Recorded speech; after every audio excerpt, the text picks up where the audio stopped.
Salutations, everybody. It is Maddie here today with episode 112 of the H.A.M Radio Podcast. And it's me, Karak, with ACG once again. I just realized, do you have a new microphone? I do. Yeah, it sounded different, and then I just looked and saw this big mic there. Looking good. That's awesome. Yeah, the other one, they're both Shure, like the SHURE. They're good mics, but I try to do anything I can to remove all the sound because there's always construction. Yeah, I might replace mine. I've had this one for years. Anyway, Lone won't be joining us this week, but as always, yeah, I know, right? Just a sad song playing for Lone not being here. As people just stop watching. Yeah. They're like, fuck it. All right, fuck this then. Well, just an FYI, Lone burnt toast, so, keep that in mind before you leave. Anyway, as always, if you want to get involved on the podcast, do consider supporting the Patreon. You will be eligible to join us each week. And on top of that, all the mobile links will be in the description down below. I was starting to forget how I start out the podcast. You'd be surprised when you take that 1 week break, what it does to your brain. Anyway, we apologize for not covering the podcast last week. The reason we did that was because we felt our discussions would be irrelevant by the time E3 started, especially because it was technically starting Saturday with EA, and then Sunday was packed with Bethesda, Microsoft. So we release our podcast every weekend, every Sunday, at 2 p.m. Eastern Standard Time. So we felt by that time, a lot of the discussions would be irrelevant because there was only one thing to talk about, and that was E3. So that's why we didn't have it last week. We're back now. We're going to talk about basically everything we saw at E3, our thoughts on it in general. We're just going to go down the list on how the conferences rolled out. Let's start off with EA. That's should we give ratings of a thumbs up, thumbs down, thumbs sideways, or do you want to do that? Yeah, we can go for that. Yeah. You go first. Oh man, I am outside of Battlefront. I'm gonna thumb down. Thumb down for EA. What was it? Just the constant replay of trailers. I apologize. I always forget this game because I don't think they give it enough time. A Way Out looks really cool. Split screen. Yeah, the split screen prison escape game looks really cool. What it was for me was I think they tried to use influencers like YouTubers, streamers in the weirdest way possible. The trailers, the games, this is yet again, they've had the Star Wars license for how long? And I know this can boil down to my expectations, but they've had the Star Wars license for how long? And all we've seen is 2 Battlefronts now. Like, you're trying to tell me you don't have, you show a teaser last year for a visceral Star Wars game, you show nothing this year. And apparently they commented on it and said it's because it's Battlefront 2's year. And I'm like, dude, people aren't going to complain if you have more Star Wars. Need for Speed, that didn't look that cool. I actually thought, and we'll get into this later, but I thought The Crew 2 looked way better than anything Need for Speed offered, especially in retrospect. But, I just struggle to remember some things from EA's conference, and it was so recent. They had the sports. I expect that. That's the point where I just go on my phone. I stop paying attention. Because they brought out these 2 random guys for FIFA. Like I said, I thought there was a lot just that was very strange. And not the Ubisoft style of strange, but EA just out of touch strange, as far as I'm concerned. Yeah, I mean, they were... The thing is that I don't think they understand that influencers, whatever you want to call them, content creators, YouTubers, Twitch, it's best to just let them do what they're good at doing, which is creating content for your games, not for your conferences. And when you try to ask them to do content for conferences or be involved, a lot of times those guys, we all have our own personality, whatever. It doesn't come across as a group. When you invite some in, you're just like, the person may not talk very well in front of a mic versus maybe doing, during their own editing and stuff. And then obviously something did break behind the scenes because you had like Scott Porter and stuff out there talking on the street corner about games. And he's asking the people who were mocapped in the games with him, have they ever been mocapped? And that's when I realized that they were going off the cuff. They had completely, that was when the 5 guys were talking on the street corner. I don't know if you even saw this, but that sounds... Jason Street from Friday Night Lights is the actor's name is Scott Porter. And he was talking about the new games and about being recorded and your emotions, and he turned to the people who were in the game with him and blurted out, "Have you ever been like, what mocapping is, right? Blah blah blah." And I'm like, "Well, wait, they were in the They were in the game with you. And then it dawned on me, I'm like, oh, they're so all out of their element. So there was a rumor that at least one game wasn't showed that was planning on being showed, That's been happening a lot recently. Which does happen, yeah. So I think that's probably what it was. I give it a thumbs down as well. I thought it was terrible. I thought it was poorly timed. The multiple trailers of the same game playing in the same conference. This wasn't like after the conference, but in the actual conference, they had like 6 of the soccer trailer. It played, and then like 15 minutes later, it played again, and I was like, "What is happening?" Yeah. So very low effort. Because they have a conflict. They own, for example, we'll use Star Wars. They also announced Anthem. Like, they own these studios that make games that get people excited. But I'd say the majority of their audience, when they look at the data, is probably the sports games like FIFA. Yeah. And, you know, they're trying to build that basketball empire with NBA Live, which a lot of people laugh at, but they're still going for it, and I can admire that effort. And so I think they get this conflict and Madden as well. I always forget that one. So they have this conflict of, like, the games that probably make them the most money compared to the games that excite, like, the hardcore gamer. And the hardcore gamer is going to be watching the conference usually compared to the more laid-back, I like sports types gamer. And so I think that's where their big problem shows up, because they need to show those sports to get the word out there, to get the promotion and make their money. But then you disappoint the hardcore gamer, so then it trashes your reputation. It's a fucking cycle of shit. As for the positive side of things, what was your favorite game that you saw during EA's conference? You know, they did Anthem, right? They did the reveal trailer. We could, if you want to count Anthem as like EA or Microsoft's. Well, if I don't count Anthem, then nothing. Really? Yeah. I was disappointed left and right by that entire. I mean, that was one of the worst conferences I've ever seen in my life, and I've been watching or at them for like 15 years. Yeah. So I mean, it was legitimately terrible, to the point to where when you have people who have seen them and haven't seen them all asking, "Is it over?" or "What's happening?" you know something's wrong, because it is a presentation. It's supposed to present things, and there was nothing there at all that made me go, "Oh." So Battlefront 2. Nothing. No. Well, first of all, they waited too long they said they were going to show us 30 minutes, I think, and they waited a good 25 minutes, and they kept saying, "Okay, now to Battlefront footage," and then another person would come out and start talking, and you'd be like, "What is happening?" Again, just really poor timing. And what they showed was great. I had already seen it, because I think you and I talked about the leak. So I'd already seen some of that, and that's great and everything. But I'm going to be honest, the original looks amazing.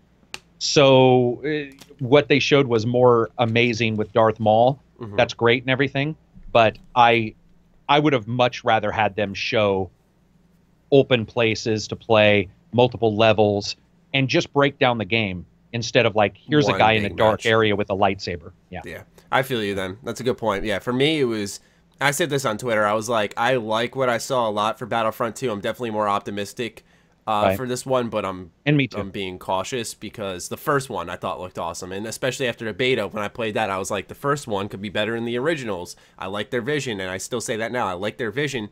They need the content. Yeah, I definitely would like to see more. I would have rather, you know, they said they were spending a half hour showing gameplay. I wasn't expecting one big match, but with shoutcasters from Twitch and stuff. But I was expecting something out of Fallout 4. You know, I was expecting like here's this element of our game. Here's some campaign gameplay. You know, here's more of a breakdown of some extra modes. Here's the customization for a multiplayer. I was expecting that. So, and I don't know if they're going to show more of that down the line. I imagine so, but they definitely heavily lean on that that Game Changers program. And I think, I'm not calling the people in the program biased, but I wonder if the reason for that is because of the positive coverage that does come out of that. Because I was in that program, personally, for Battlefront 1, and when I trashed Battlefront 1, they kicked me out. And I have not heard from them since. So, for me, it's like, I wonder if that's why they were like, because they were like, here's the Game Changers. The Game Changers do this. Here's a Battlefront 2 thing. Game Changers are playing it. I'm not saying this out of envy, because a lot of the Game Changers, I'm actually friends with these YouTubers, and they're great people. Right. I'm just saying that I wonder if it's from the positive coverage, if that's why they lean on that so heavily, and so that might be how they spread the word further about the game on like the YouTube sphere. I do believe that, for sure. One thing I do have to commend them for is when they came out, they probably should have showed Battlefront 2 first. It would have been a strong start, because I noticed when the CEO came out, I forgot his name, when he came out, he was like, yeah, we got your feedback. It wasn't all positive, or like he said, it wasn't positive. I think he didn't say like, he didn't sugarcoat it, like it wasn't all positive. He said like it wasn't good. So at least they admitted that they thought, despite the sales for Battlefront 1, which I pretty good, that they wanted to try to do better. I thought that was admirable. I thought there was a lot of ways they could have hid behind it, but they chose not to. But overall, yeah, I don't have much to add to that. It was ultimately incredibly disappointing for me. And then we move on to Microsoft's conference, which I thought was a good step up from EA's at the very least. But compared to last year's Microsoft conference, which I think was largely forgettable, this one we saw a lot. It started off with Metro Exodus. Yeah. Oh man. Yeah, which looked sweet, even though it was obviously not in gameplay mode for most of that. Oh yeah, but it still looked putting fantastic. your hand on the window, climbing over, the closing the door and stabbing him through the door as he's chasing you. The big giant creature like scrambling. Creature designs were awesome. Oh god, yeah, fantastic. But there were a lot. What'd you think of it as a whole? Well, yeah, I could see in the demo there were a lot of scripted moments, but I was trying to take it for what natural elements were shown there, like going through the metro tunnels, the lighting, the atmosphere was like, even though it was just an E3 demo, you could tell if I were sitting in a room, just my headphones on like I normally do when I'm gaming, that type of moment there would just be instantly engrossing. So that sold me. I like the idea of them doing Stalker-like open hub levels. I think that's going to be awesome because the exploration in Last Light was really good, especially when this game has some survival elements. So I can see why that was a natural evolution, but they said they're going to keep the core gameplay and keep it mostly linear, which I like. I think that was one of its greatest assets in the old Metro games, was that intensity, the orchestrated moments that really kept you going, that type of stuff. But yeah, that was one of my games of the show, even though, like you said, yeah, it wasn't in gameplay mode for sure. It was just what I saw, seeing a new Metro game. It also kind of filled the Fallout void. There's been that itch again for a post-apocalyptic game, and Metro is definitely the next best in my book. So, because I've never played Stalker, I should mention that first before anyone flips out. But yeah, just it looked fantastic. Yeah, I'm not a huge fan of those games, to be honest. Like Stalker, I liked somewhat, but there was a lot when it first came out. There were a lot of issues technically with it, and Stalker is one of those games that got better and better with the patches and fan fixes and all that kind of stuff. Yeah, it's a heavily modded game, right? Yeah, and Metro Last Light I did like, and this looked good. It's just, it was on that game in particular versus any other game at the show. It was difficult to tell what was real and what was a cutscene, so that's why I was a little bit more like, okay. I mean, they can do some crazy stuff graphically. We know that already. So I would assume that we're going to see something very close to that. But I was more, for that one in particular, I was a little bit more step back and just sort of, okay, I see what you're looking to do. Yeah. And I'm going to hold off until they show more. Well, that's why I liked how, I think did they just say coming 2018 or did they say early 2018? Yeah, so I like that at least because, they could definitely take some time to adjust and listen to feedback and stuff. I mean, I remember in an interview after that demo, they were like, yeah, that's going to be what the game looks like. I don't have trouble believing that just because, I mean, I remember that level of detail in Last Light, for example, where like you'd go outside and there would be rain on your mask and you like wipe the rain off. You'd see the droplets streak across. Yeah, it's ridiculous. Yeah, it was just this insane attention to detail. So that wouldn't surprise me. I just hope that the open hubs don't take away too much from what made Metro so fun, which I thought were some of those closed-in environments, some of those real tight moments where like enemies would be really up close and in your face, and you wouldn't have much room to back up.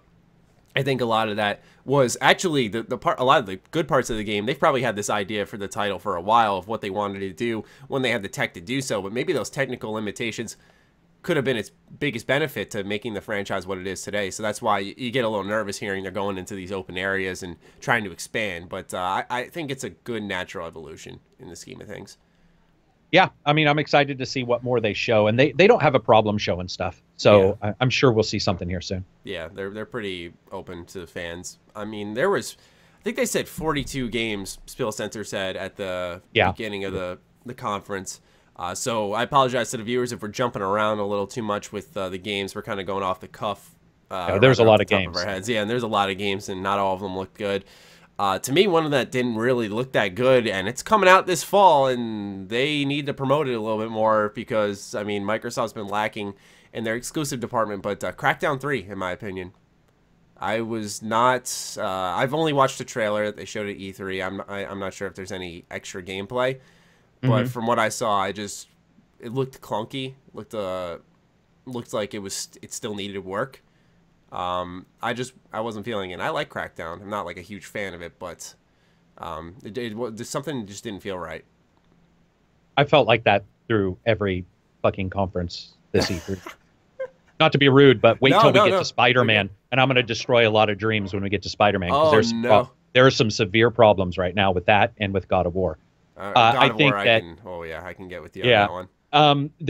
There's a lot of oddity. It was an uncomfortable E3 all around, and I give Microsoft a huge thumbs up. I was actually really happy with their conference, just because, you know, when a company says we're going to show games, a lot of people are very egotistical and think that means they're going to show games just for them. But until they get a Netflix filter to where they know exactly what you like, there's going to be time wasted on games you don't like. But the fact is that Microsoft showed games that are available on their PC and on Xbox, and I thought most of what they showed looked good or interesting to people I know or myself. There's only a couple genres I won't really jump into.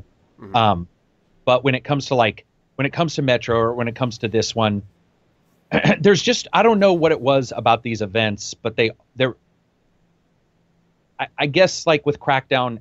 Okay, so, and I said this prior to I think to you, I can't remember who I said it to, but I was saying it yesterday to somebody, that I feel like this was a very low effort E3. What I mean by that is, it's like Crackdown was just a trailer with some comic book cuts and all this stuff, and it's like, you're not showing the gameplay of a game, like you just said, which is supposedly coming out here very soon. Additionally, there's not a lot of destruction. So the destruction might be pared down. You might have been seeing the OG Xbox version versus the Scorpio, whatever.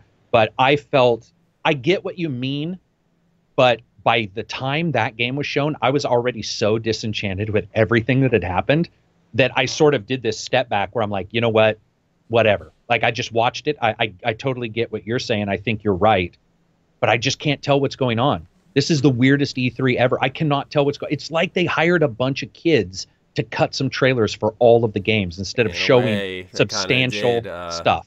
Maybe not with the editing and stuff, who knows behind the scenes, but I mean, like I said, you saw a lot of streamers, YouTubers, influencers and streamers, yeah. You know, you saw a lot of that. It could have influenced the production and what they thought production values were at for I hope it's a good game, but I would agree with you. I do too. I mean, but I'm just like, well, here's the thing. It's like, let's look at Sea of Thieves coming out next year. Pretty extensive demo, good look at the game. I personally am pretty sold on the idea of grouping up with a bunch of friends and doing what they did. I think it looked awesome with the riddles and stuff, and that's how you track the quest. I thought that was pretty inventive. And so you look at that. That's coming out next year, and I'm not saying show less of that, but why show less of a game that you're trying to sell this fall, especially amidst all the competition, but more of a game coming out later? That it doesn't match up.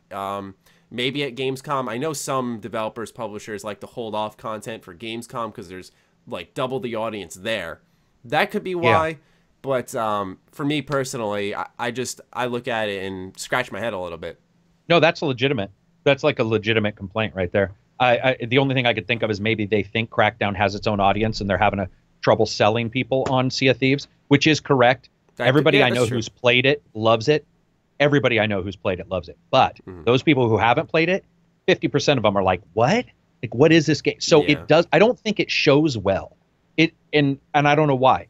I don't know if it's their fault or if it's the game's style. But I think you and I maybe are just sort of the cusp on a group of people who understand it. And some people are just sort of legitimately going, I'm still not getting why I would jump into this. So it could be that they're worried about the impact for one and not the other. It's probably, especially with the gaming climate, probably a lot easier to sell an open world game with explosions than a pirate cooperative. With Terry Crews. They hired Terry Crews. And did you know that Terry Crews is playable just because he asked? Did you hear that? Really? Yeah, Terry Crews, like, I guess because he's a big game fan, and he contacted the company, was like, man, I'd love to be a playable character. So they made him the playable character. They were like, okay, come in. That's Yeah, fucking so insane. that was awesome. Yeah, That is really cool. Because Overwatch turned him down. Blizzard, they were trying to get him as Doomfist, and they were like, he's. I think they're lying, but they were like, yeah, that's not happening. Because I think it'd be a good surprise. Because everyone very thinks much that he'd be the next hero.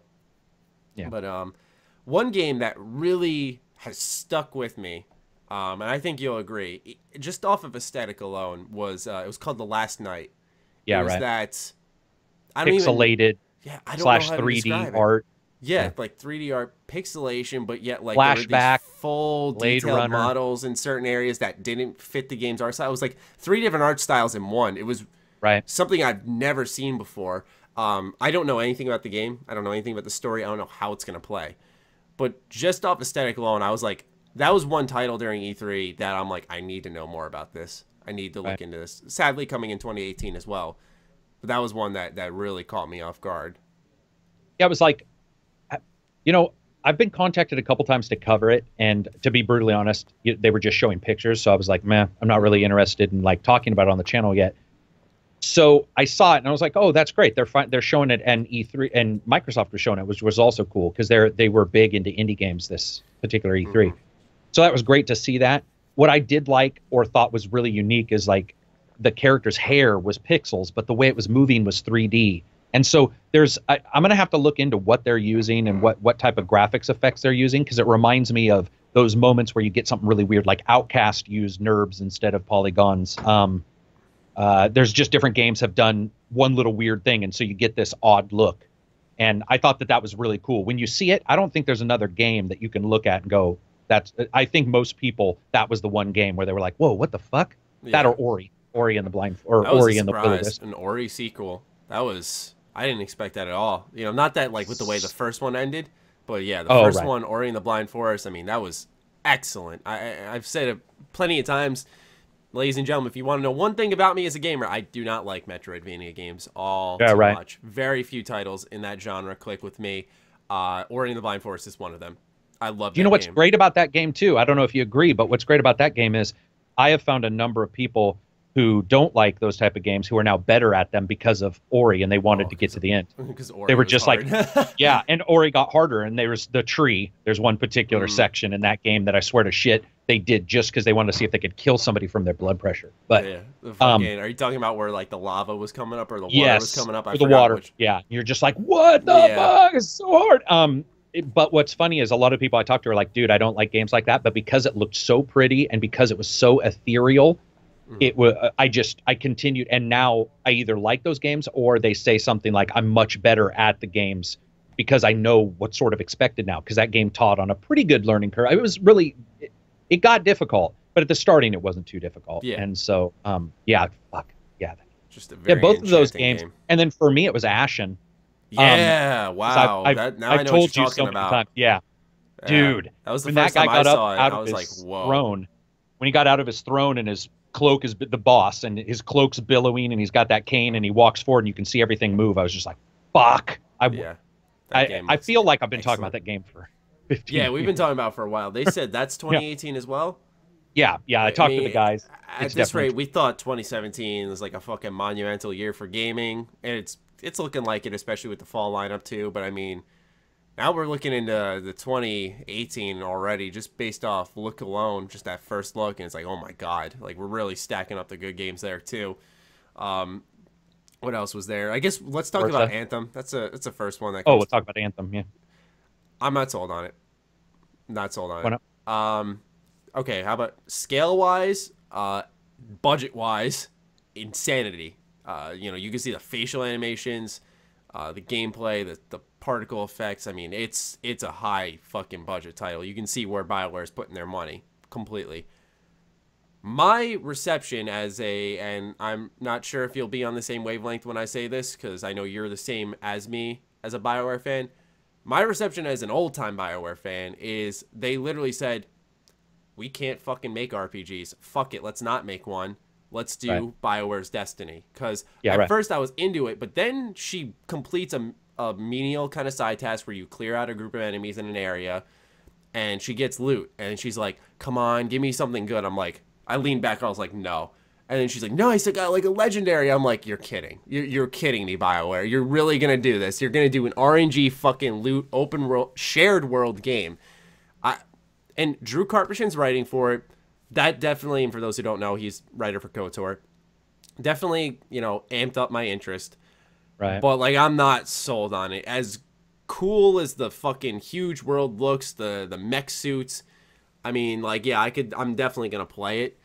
But as a excitement factor, not sold.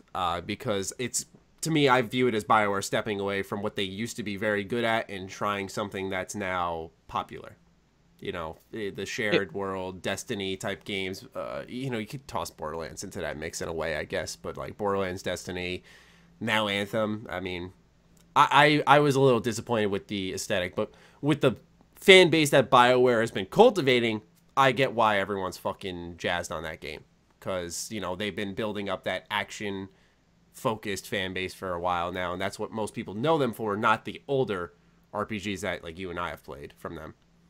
Well, so what's interesting is, and I'm sure you know, but the A team that did Mass Effect 2 and 3 are doing this, and that includes Casey and some others. And it's interesting because, as somebody just tweeted me this morning, they're like, now I see where all the money from Mass Andromeda actually went. Yeah. And which is probably true in some ways, as in just focus. But to me, I'm okay with it. I'll sit back and I'll see what happens, because Destiny 2 looks like Destiny 2, as in there was nothing surprising there. So if Anthem is BioWare's version of Destiny, and they happen to have better writing, or any writing at fucking all, and compared to Destiny, because Destiny was just terrible in its story, or delivery of it at least. If they can do that, and then they can have some good action, well then, let's say they hinge on Mass Effect 3's multiplayer as their action template. We want it to feel like this. Well then, fuck, I'm all over it. Mm-hmm. So to me, I see exactly where you're coming from, but I also see that the opposite has the same 50-50 chance of happening. That what you're saying has a 50% chance happening. But the opposite is that the money, those people that we wanted to be working on Andromeda are actually working on this. We could see an increase there. What blows me away is talking to people, and they were like, no, dude, we were playing that on the Xbox X. That's friggin', that's insanity graphically. Graphically, that is insanity. When the foliage and stuff, it's that, to me, just from a technical standpoint, will be really interesting to look at, because BioWare knows how to nail that anyway. Mm-hmm. Yeah, right. I mean, part of it's me coming to terms with the BioWare I love. I know. It's so gone, dude. Long gone. It's gone. It's gone. Rare is gone. They're gone. Like, all the people we loved are neutered. They're somewhere else. It kills me. It really does. I'm not trying to sound melodramatic, but it kills me. So that part of me, and just like me being a stick in the mud, is why I'm kind of like Anthem. Like, oh, no, like, I get you. It's not like I don't want listeners to misinterpret me as like, oh, I just wanted KOTOR 3 or KOTOR HD. I always joke about every E3. I'm like, like, here we go. Like, this will be the year. But, like, in the scheme of things, it's just like, I just want that traditional BioWare RPG, because they made them the best when they were at that golden age, and they clearly have just decided to ditch that entirely. My only hope kind of lies with now that new Dragon Age game that they're making, that they confirmed. Maybe that ends up being... What's it called? You know? I don't know what it's called. They just someone on Twitter, I think a writer for the game or an actor, confirmed like, yeah, we're making a new Dragon Age game. So it is coming. So that's where my hopes lie for the RPG aspect. But Anthem, I'm just not really sold on. Open shared world wise, like a Division as well. Like, yeah, I like the Division a lot. I haven't played it in dumb long, but they're the type of games I can get into, but they don't keep me invested for long. That's just how I stand on it, and I don't see why Anthem could be any different. But I do trust in Drew's writing, so it could be a difference maker for me. Mm-hmm. It could be. Yeah, no, I would agree. I mean, like I said, 50-50 for me. Yeah, I could get on that board there. What else was there? We had Anthem. Forza. Forza 7. Forza, I know that you were a fan of Horizon somewhat. I don't remember if you're a Forza fan, but I gotta say, man, like, I had been told by a couple people that what they were seeing from the dev kits for Forza 4 was staggering, and I was all, well, I mean, racing games are hard because you want them to hit 60, You don't want any pop-up. You know, you really that's why a lot of times when a new game console comes out, that's one of the first games to show, because it's usually such a good graphical like barometer of what you can do on the system. But the shit that Forza is doing is just, oh my god! And I say that with every Forza. Very impressive. Yeah, that's true. Somehow they manage to impress more. Yeah. No matter what they do, it's like, how are you doing this? And how is it still appealing? I'm interested in that. And then, you know, some of the little indie, the thing that I liked about what they did was they just did random little games. Like there was a big game and a small game, and then a this, and then 30 seconds of this, and then 15 minutes of Sea of Thieves. I'm just happy that even if some of those games don't fit me, that Microsoft did that, because it allows for them to say, yeah, we're not going to make games for everybody, but here's some good games. And there was a lot. And that was the thing that Sony and fucking Microsoft do that pisses me off is, it doesn't piss me off, it's that they're unclear. And I hate it when they say, like, this is console exclusive for launch. This is they said Sony Player Unknown Battlegrounds. They were like, yeah, coming exclusively to Xbox. And I'm like, oh wow, like that's pretty big, you know. PUBG is pretty fucking big, and then like day later, like it's coming to PS4 in a couple months afterwards. I'm like, really? And like, Sony's holding back in Destiny. I don't know if you saw that, but Sony's actually holding back strikes again from other players, and that kind of stuff. Legendary, which a lot of people in the Destiny community were saying like that, or Exotic. I think I apologize, Destiny players. Oh, I forgot. But they were saying like that's big, like an exotic weapon, like that's big to them. And I was like, damn. There's a lot of exclusive shit going on. What did you think about the X? As a creator, I'm probably going to pick it up. If I'm a consumer, I don't see how Microsoft really sold me on it, personally. Especially when the news came out that, like, for example, Destiny was running at 30 FPS on the One X. I was like, you just boasted how this is the most powerful console, 4K 60 FPS. I was on board, and then that happens. It's like, you know, like Destiny would be awesome in 60 FPS on a console. I will say this much. I do have to do more research. All I know is based off what they told me in the conference for the One X. So if there's any knowledge you plan on dropping on me, now is the time. No, I mean, just any multiplayer game you can guarantee will be frame rate wise the lowest denominator. So True, Pro is at 30. We talked about that before because of the co-op shit. Yeah. Yeah, they've made sure that they've stated that before the Xbox X version was even announced, that, you know, that's just the way it was going to be. I think price wise it makes sense. There were some people trying to, from PC Gamer and a couple different websites, have tried to put together PCs that are somewhat equivalent hardware wise, which doesn't make sense because one's open and one's closed. And if you talk to any developer, there are some efficiencies on closed boxes, but they couldn't do it price wise. I think it came out, I think the lowest was 700 versus the 500. But to me, the 500 is still a lot. Like it's hard for me to like look at that and go, and it's not even because it doesn't look great, because it does. The shit, I mean, and this is what we talked about this a couple podcasts ago, where I said the rumor I had heard was almost everything, because of popular developer support, was going to be shown on the Scorpio at E3, and everything was. And the people who were there, like did you see the developer for Ark? Did you hear about how he blew up forums? The developer for Ark and the developer for Path of Exile both were talking about how powerful the Scorpio is, and I guess it just pissed people off, because he was like, "Oh no, like insanely powerful. We got Path of Exile running in 2 hours. 2 hours after we had the SDA kit or SDK kits, we got it running in 2 hours. It's going to be 60 frames versus 30 on the. We're going to have extra." And people, you know, fans were just up in arms. Like everybody wants every game to be identical on any system, but they don't at the same time. It's very odd. Okay. I was confused. You know, it's like, oh, sorry, no, it's just, but it's like Bungie. Because you were like, fans are up in arms because it's 60 FPS. Why? They are. Well, not Xbox. Yeah, I was gonna say the fans of the others. Okay. Yeah, or you'll hear somebody say, "Well, I have a PS4 and a PC. They didn't sell me," and that's sort of like saying, "I have a really good car and I'm showing up at the car place. Sell me a car." Yeah. The person's like, "Why the fuck would I sell you?" Like, there's a lot of ego that happens in game where they're like, "This is for me, but it's not for me, so I can say that it's not for me." It's like, no, you can't. That makes this is one of the few industries where that happens. And it was an interesting announcement. I just feel that 500 was enough that when you announce it, then you start looking at the games even closer. If it's 400, you look at it and go, ah. If it's 300, you look at it and go, okay. But at 500, you have to really pick and go, there has to be reasons. And I think graphically there are reasons, but if you already have an Xbox or a PS4, then there's less. I put it this way. I mean, I have a bunch of friends who were kind of deciding between a Switch, do I wait on the, or do I look into the Xbox One X? And they were struggling to make a decision on a $300 Switch, which they were convinced on the games. And so for me, I look at the Xbox One X, and it's like, how many games have they really convinced you on with that platform? And they were struggling just to spend $300-something on a Switch. And it's 500's a lot of I was going to say 500 plus some games, like, you know, so you got that issue there too. It's like, that's a struggle in its own right. And there's a live example right there. Luckily, we won't have to worry about a person with a 1080 TV. That was one of the things I had heard the rumors that they were going to downscale everything, and I was like, we'll see.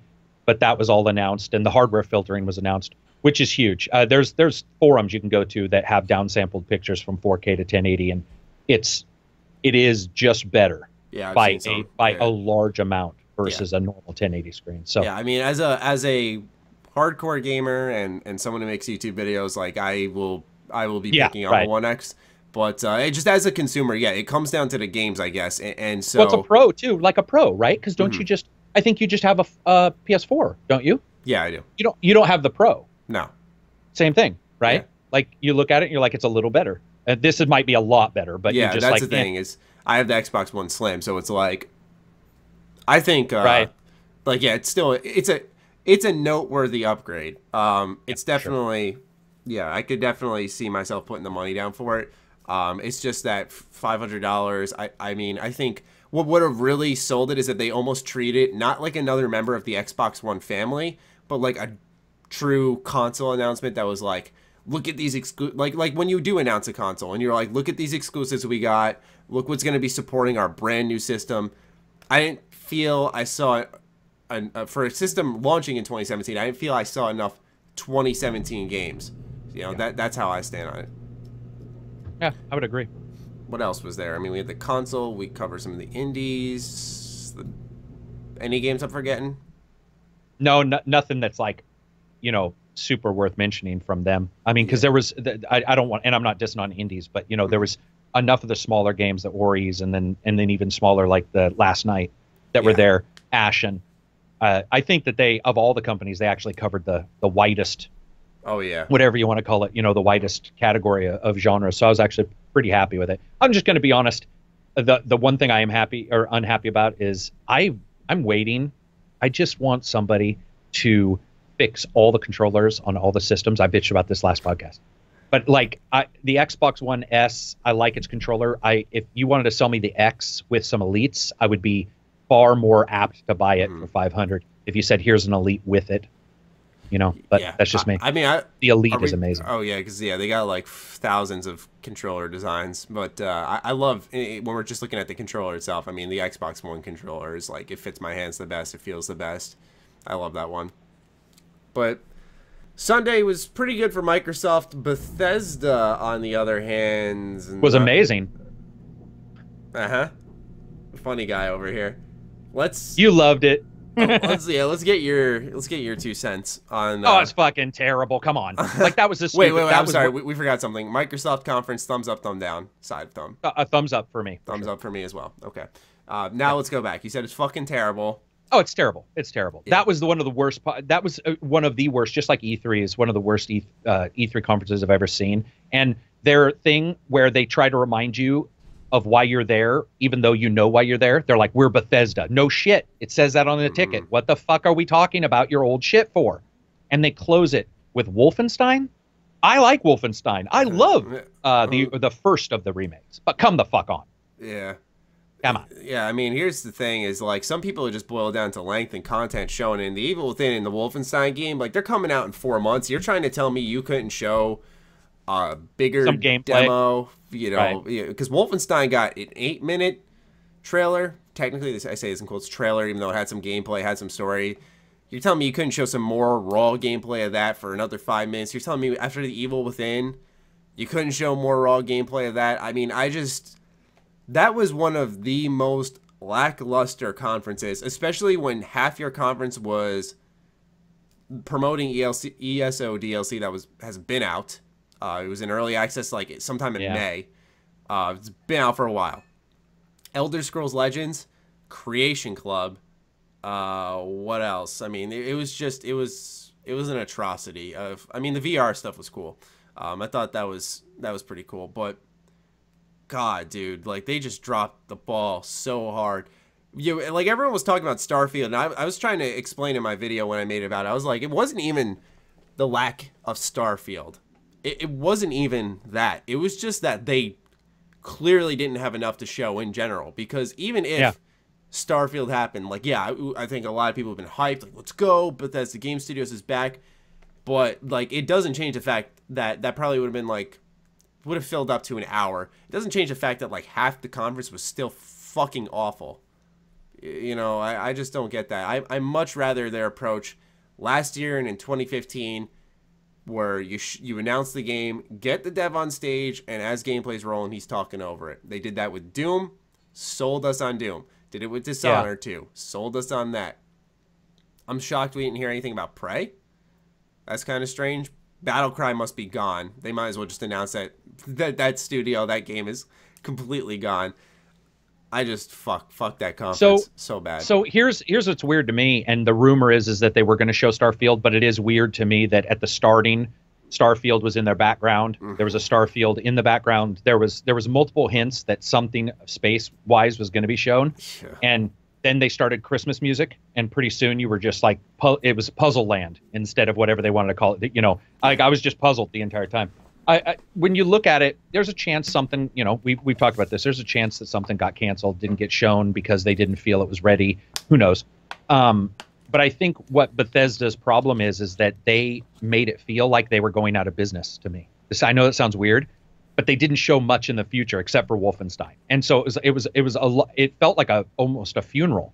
Where it was like a wake, where it's like, let's celebrate the old shit we did. And you're like, the old shit, what is going on in this entire, and then right at the end, Wolfenstein, great, because they showed the things that I think a lot of games won't show, swastikas and stuff. Like I was actually really excited for some of what was going on in Wolfenstein too. But it was 5 minutes or whatever. Like it was a weird way to end an incredibly lackluster and they didn't even end. They could have ended and just said Starfield 2019 or any new game. They had new game coming. Yeah, you know? They had one of the most optimal setups for a one more. Like when Pete Hines came out on the stage, he's like, yeah, it's all coming out in 2017. We hope you had a good time. You check the watch. Oh, it's 40 minutes in the conference. What's left, Pete? Here's some time. Yeah, like there's some good time left. And he's just like, all right, take care, guys. I'm like, what? Oh, man, I have my reactions on my channel. I'm sure people listening now have already seen it, but I was stunned. My jaw was like on the floor and just utter shock and disbelief that they thought that was enough. I mean, some people felt like when Pete came out on the stage the second time around that like he looked visibly pissed, like he knew what was coming after he announced the show was over.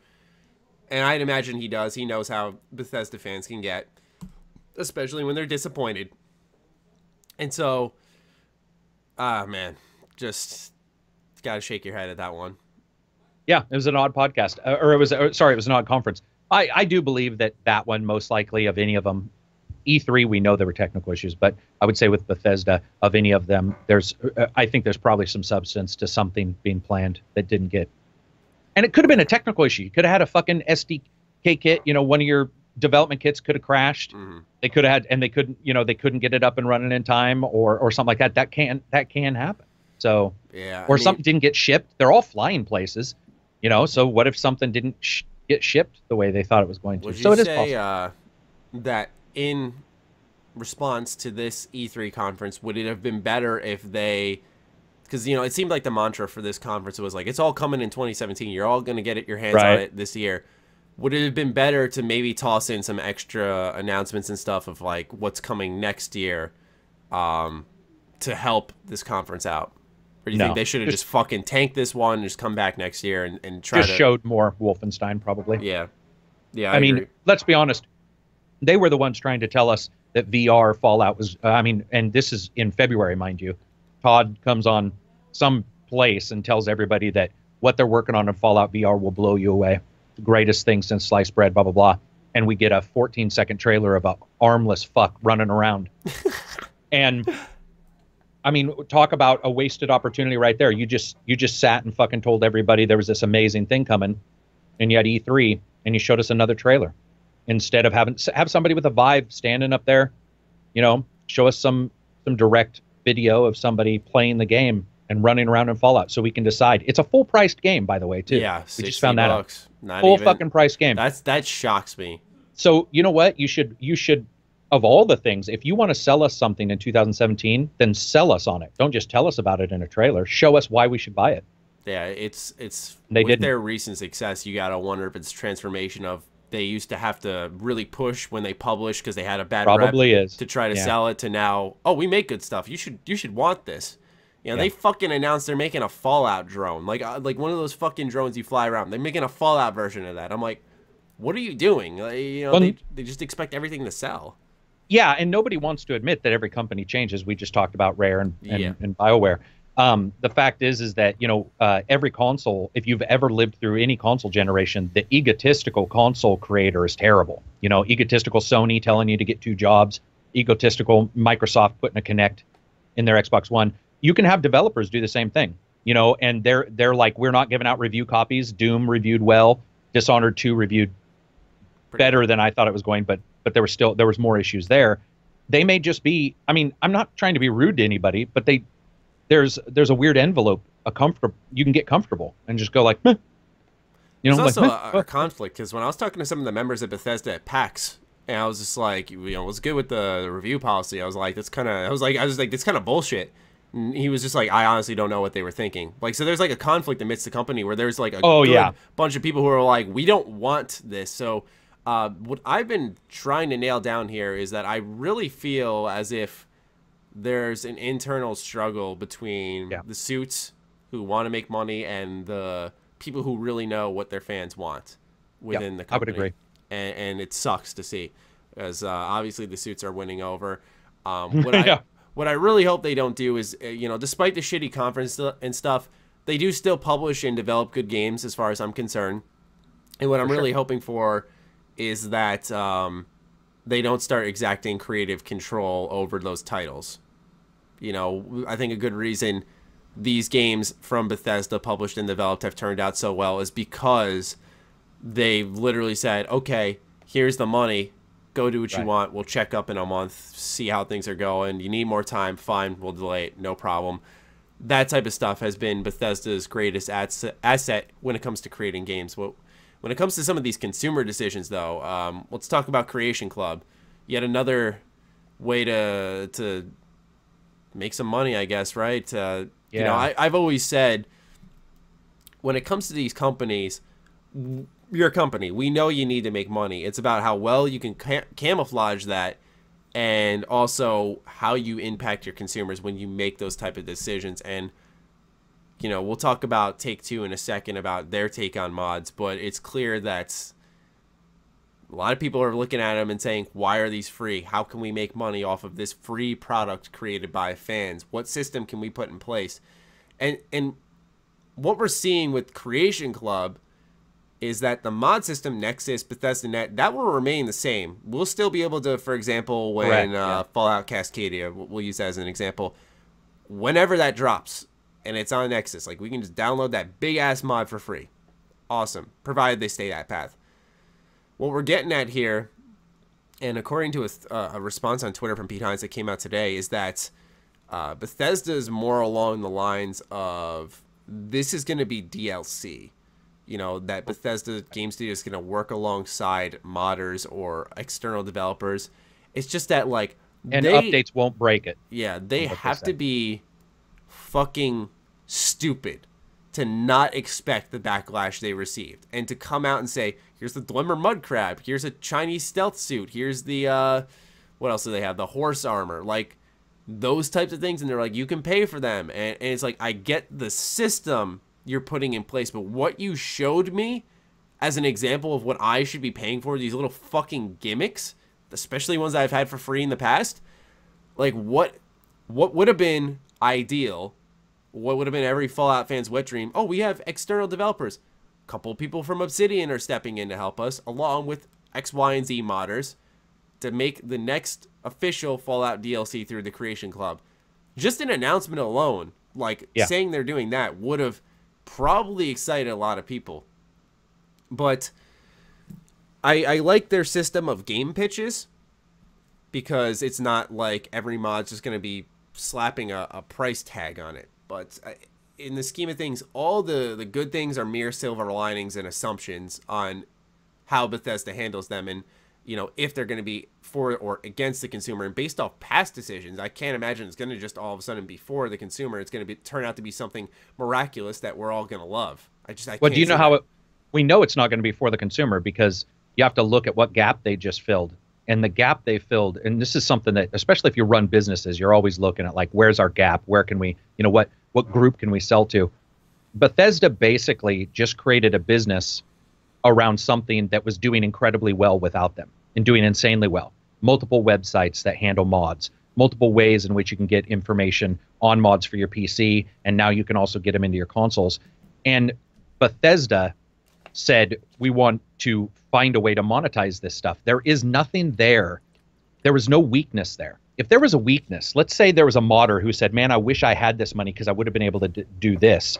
And Pete Hines explained that to people, it would be a lot easier to swallow, because then you would go, oh, I get it. The creator of, what's that one huge mod for Skyrim, Elsewhere or whatever? Elsewhere. Oh, I get it. Elsewhere, of course. So anyway, I'm mispronouncing it right now. But Elsewhere. No, but that's probably right. Elsewhere, like a play on words. So you get that. If that guy said, hey, we want, like you said, some musicians, some writers, and blah blah blah, and this will be the first official console DLC made through Creator Club, but it's going to be from this, and then that person could come out and say, hey, I always wanted to do this, but I didn't have the money, and so we're gonna. But they did none of that. All they did was fill a spot that technically did not need to be filled by throwing a gate in the center of a road that was already working fine. So it's like you're driving down the road and suddenly somebody puts a gate up and you're like, what the fuck's the gate there for? Well, and then they try to explain to you why the gate's there, but in real life, it's just a toll.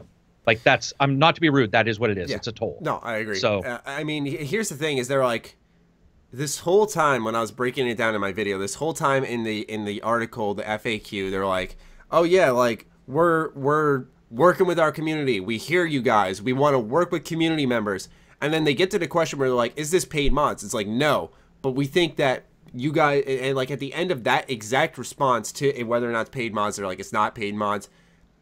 They say, we hear the demand for constant high quality content, and we want to work with our community to produce it. And I'm like, right there, you just said, yeah, paid mods. That's literally what you said, because it's a community member, it's a modder, creating content with you, you're paying for it. What else are you going to call it? It's like they're just... Yeah. Let me grab a comment. Give me 1 sec. On my video, I pinned it, because it best describes the whole paid mod situations. Hold on.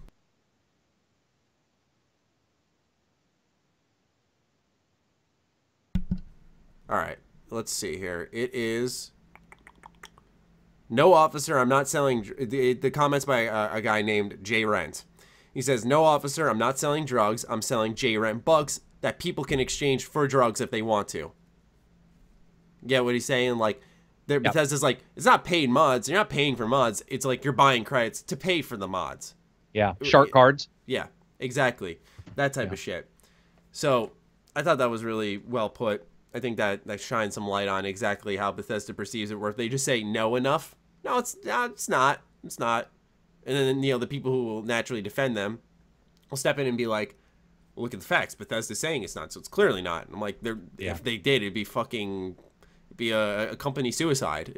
They tank in their perception of the gamers community. I knew that we heard rumors. We talked about it before that they were gonna try again. I think even when they announced paid mods were going away, they alluded to the fact that they were working on something else that would have been based off community feedback and better. And people were like, no, just stay away. Just don't do it at all. I guess the first question that comes to mind for me is like, you have money. Clearly, you have lots of fucking money as a company. You're expanding Bethesda Game Studios. What's so hard about saying we get that if we're working on new IP Starfield, that we're not going to be able to constantly support Elder Scrolls and Fallout because we're going to be spread too thin. So what's stopping them from creating teams of official developers who work on DLC for both those games? Yeah, right. You know, especially now we've heard Elder Scrolls 6 not even started development, and so it won't be started for probably another, according to what Pete Hines said, it's got to be at least 6 years. So it's like, why don't you expand more? Why don't you hire more and try to officially, not through this paid mods program essentially, create content for these games? It's like, I think it's because they're like, why not get someone else to do it for us? We'll just go over it, make sure it works fine with our game, and then fucking sell it, make some money off of it. It's genius in one way, right? You know, you look at it that way, because some modders are going to want to, and I understand why, and developers are going to want to step into this because they're going to get paid for it. Yeah. Bethesda's like, yeah, we'll pay them. So 10%. Is that really what the number is? That's what I think we were. Yeah, I'm pretty sure somebody on another podcast had said something like 10% is for the modder. That's I could be wrong on that, so I don't want people to get mad. But that if was that is true, a number. We will say that is low. Yeah. Whatever. Like there's no way they can sell it to me as making sense right now. So that's sort of my stance until they prove there's a reason why that's even happening. Yeah, so seems like a waste. Bethesda's conference will be remembered for that alone, I'd say. Thumbs down. Yep, thumbs down for that one. So we move on now to Ubisoft, which I thought was, in my opinion, surprisingly good. Yeah. That was thumbs up. Who would have? Yeah, thumbs up for me as well. I mean, who would have thought that they'd come out with a Mario Rabbids game? Which that looks cool. That looks cool. Mario Rabbids with fucking XCOM and like Mario jumping off people to go farther. Everything about that made me go, oh yeah. I wasn't a big fan when they pulled out guns. I was like, damn, there's some other goofs you could do.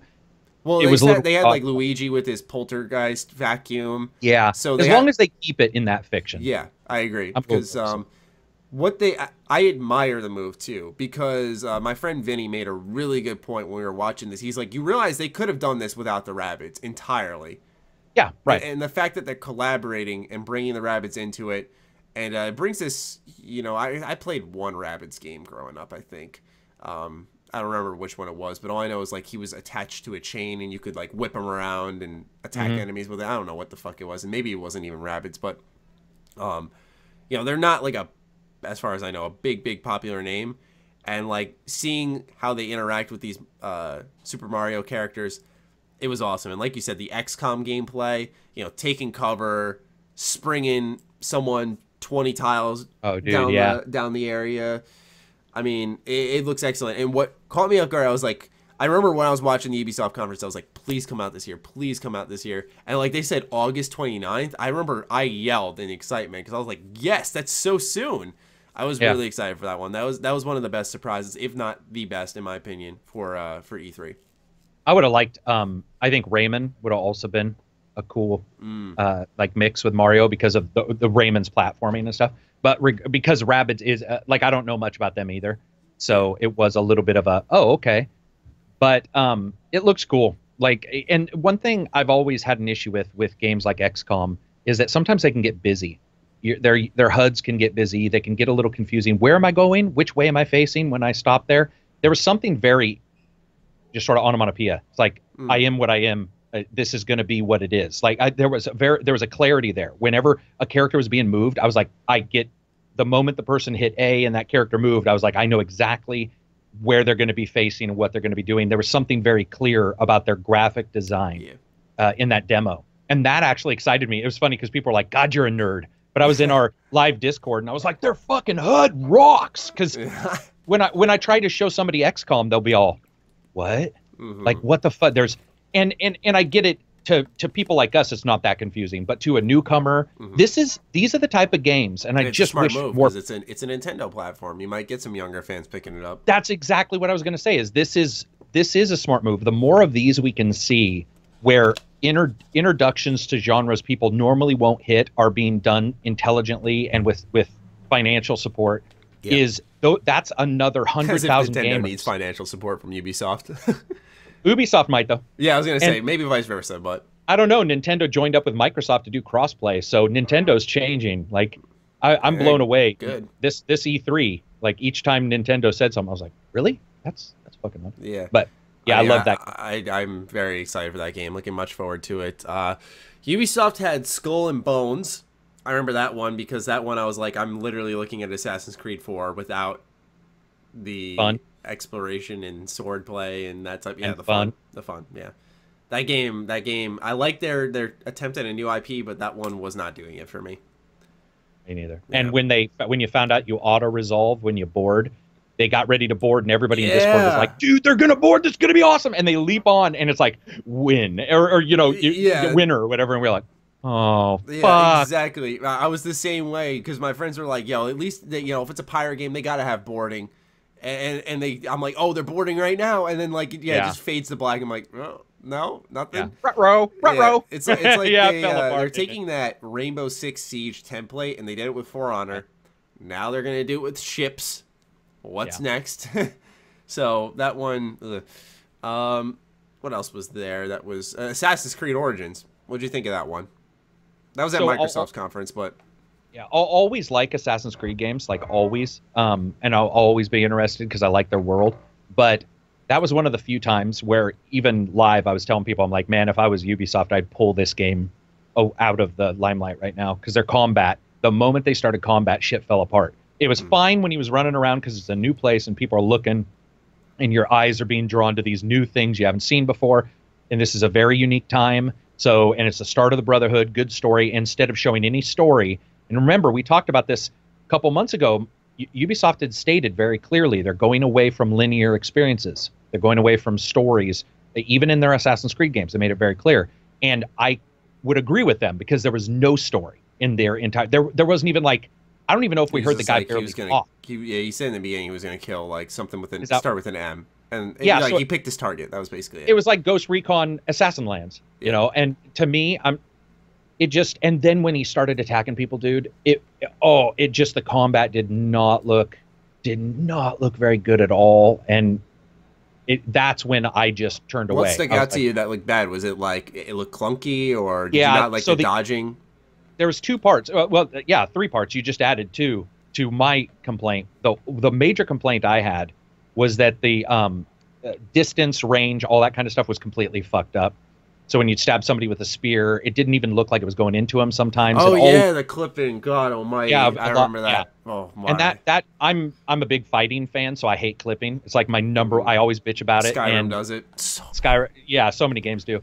But then just the animations, the way everything was weighted and looked, and the bird would stop if you use the bird, and it wouldn't continue to fly like it does in Far Cry Primal.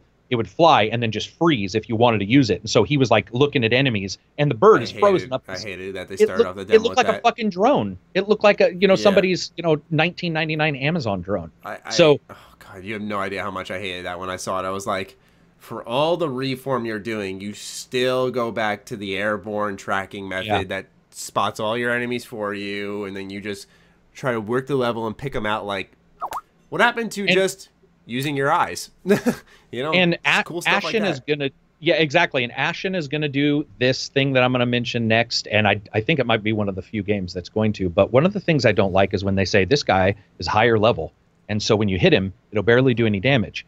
So great, but it doesn't make any sense in the game world. If I hit this guy with an arrow and in the fucking face, and he's got 1 bar out of 10 goes away, but a normal level 1 guy I kill. That makes sense. I killed him. It's an arrow to your fucking head.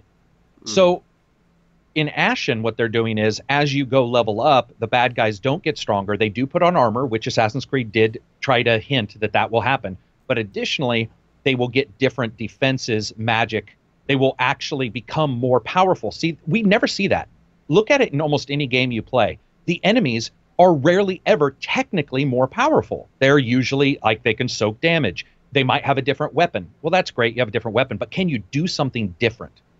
And there's few games where the technique is different. They do the same shit. I want bad guys in later levels that are doing fucking martial arts moves I've never seen before. Like, so I'm constantly, exactly. The constant introduction of new enemies. And some games do that, but I want it all together as one. And I think Assassin's Creed is actually the title that could have happened, especially because they've went with the Injustice grind for loot, which I love. I love Injustice, and I love the idea of loot.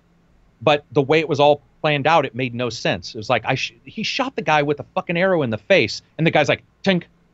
And he looks over and I'm all, oh, that's, you know, there's so many other ways you could have got around that. So that's the kind of stuff that really bothered me, is just the assassin part of Assassin's Creed. The Creed part I was fine with. It's like, I want to hear the story and the universe. Did you watch the gameplay demo after the conference? Uh-huh.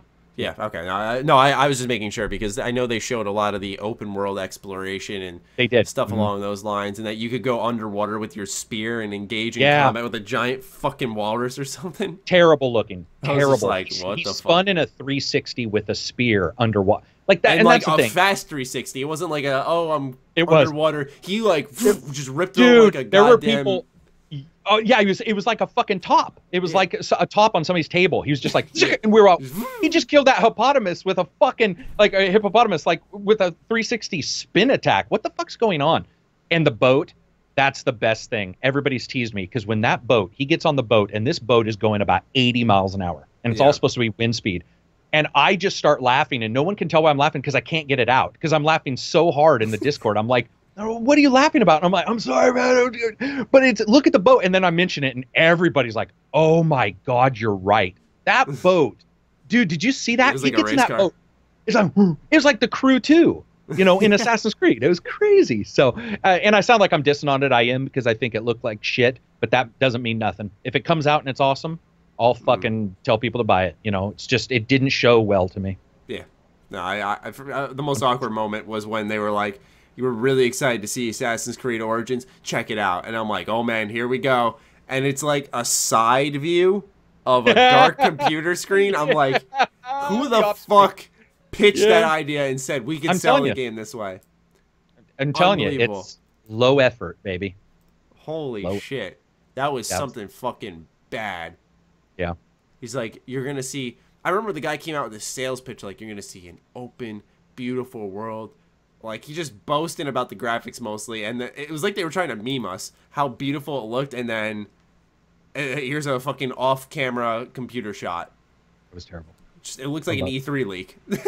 Yeah, it did. They were like, here's what you guys were expecting the whole time, right? Because, you know, we fucking had so many, like, the Game Informer leaked for this game and stuff. What about the Crew, too? That excite you? Fucking yes. Yeah, the Crew, originally when it got released, I rated as a never touch. It was terrible. And then they upgraded it, and it changed its graphics, improved it. And I really sort of liked the Crew originally. But I'm a big fan of, like, the idea, it feels like they took all of these fun activities from their open world games. It's like, oh, we're going to take the boats from fucking Watch Dogs and blah, blah, blah. We're going to throw them all together. And you're just going to be able to drive them and fly them around. Oh, you can see they clearly copy and paste That's templates me. and stuff. Yeah, that's me. I will love that. You can see this was like what Steep did. Oh, Steep, you can air glide, you can use skis, you can snowboard. In this game, it's like, oh, you can drive, you can fly, you can use a boat. And they were flying in the fucking city. And they were, and that was in real gameplay. They were flying in between buildings. I'm like, that shit's fun. That would just be fun. It, like, I don't know if it would look the best or play the best, whatever. It just actually looked fun to me. And that's what I kind of sighed when I saw it, because I'm like how do you get a sequel green lit for this game when the first one just did so poorly? And you know, even if the rebound was good. And you just might have mentioned the reason. Their rebound, from what they told me, the rebound when they did the upgrade on graphics was the largest they've ever seen in like the history of their company. In sales. When they did the graphical upgrade, which I got to tell you, I was impressed. Like, it's one of the few times where I've sat back and looked at the game and been like, motherfucker, this looks like a Genesis game just turned into like an Xbox 360 game. I mean, it was a huge leap in graphics. So I think you're right. I think their rebound was big enough, and they were like, there's something there. We just have to not fail the first time on this one. Okay. We'll see. Fair enough. Yeah. What else was there? Beyond Good and Evil 2, which is, oh man, it was exciting when we first saw it, and as time has gone on, this game's kind of losing its steam real quick. They said it's at 0 development. 0 day, yeah. Yeah, they said it's a prequel. Yeah. What? Didn't the first one end on a cliffhanger? Yeah. Why do that? And Beyond Good and Evil 2. I didn't think about that part. That would have been awesome if they were Beyond Good and Evil 0. This is like what Rockstar's doing with Red Dead Redemption 2. It's clearly going to be a story before the first Red Dead game. So why is it 2? Yeah. It's like, what the fuck? The 0 day thing depressed me because Ubisoft isn't in the best position financially with the Vivendi takeover. And there is nothing that is indicating that this isn't an agent situation or a Last Guardian situation. We're talking 4 years minimum if it ever comes out. So while I'm excited for it, I just immediately distanced myself when I read the same thing you did about the 0 day. I'm like, oh shit, that changes everything because scale bound. From now on, if anybody says anything, you can just be all scale bound, moving on. Yeah. Games can be cut. And so I hope it comes, but it's got enough weirdness, Prelude, still being called, that, being many years out, Vivendi. I just don't even want to get a lot of factors that it's got to climb. Yeah, a ton of them. A ton of them. So what would you give Ubisoft's conference? Oh, thumbs up for sure. Yeah. Thumbs up. Yeah. I got to ask you a question. I'm not bothered by it, and I did miss their inclusion. Does Aisha Taylor not being there, was that a positive for you? She's their normal. She's the.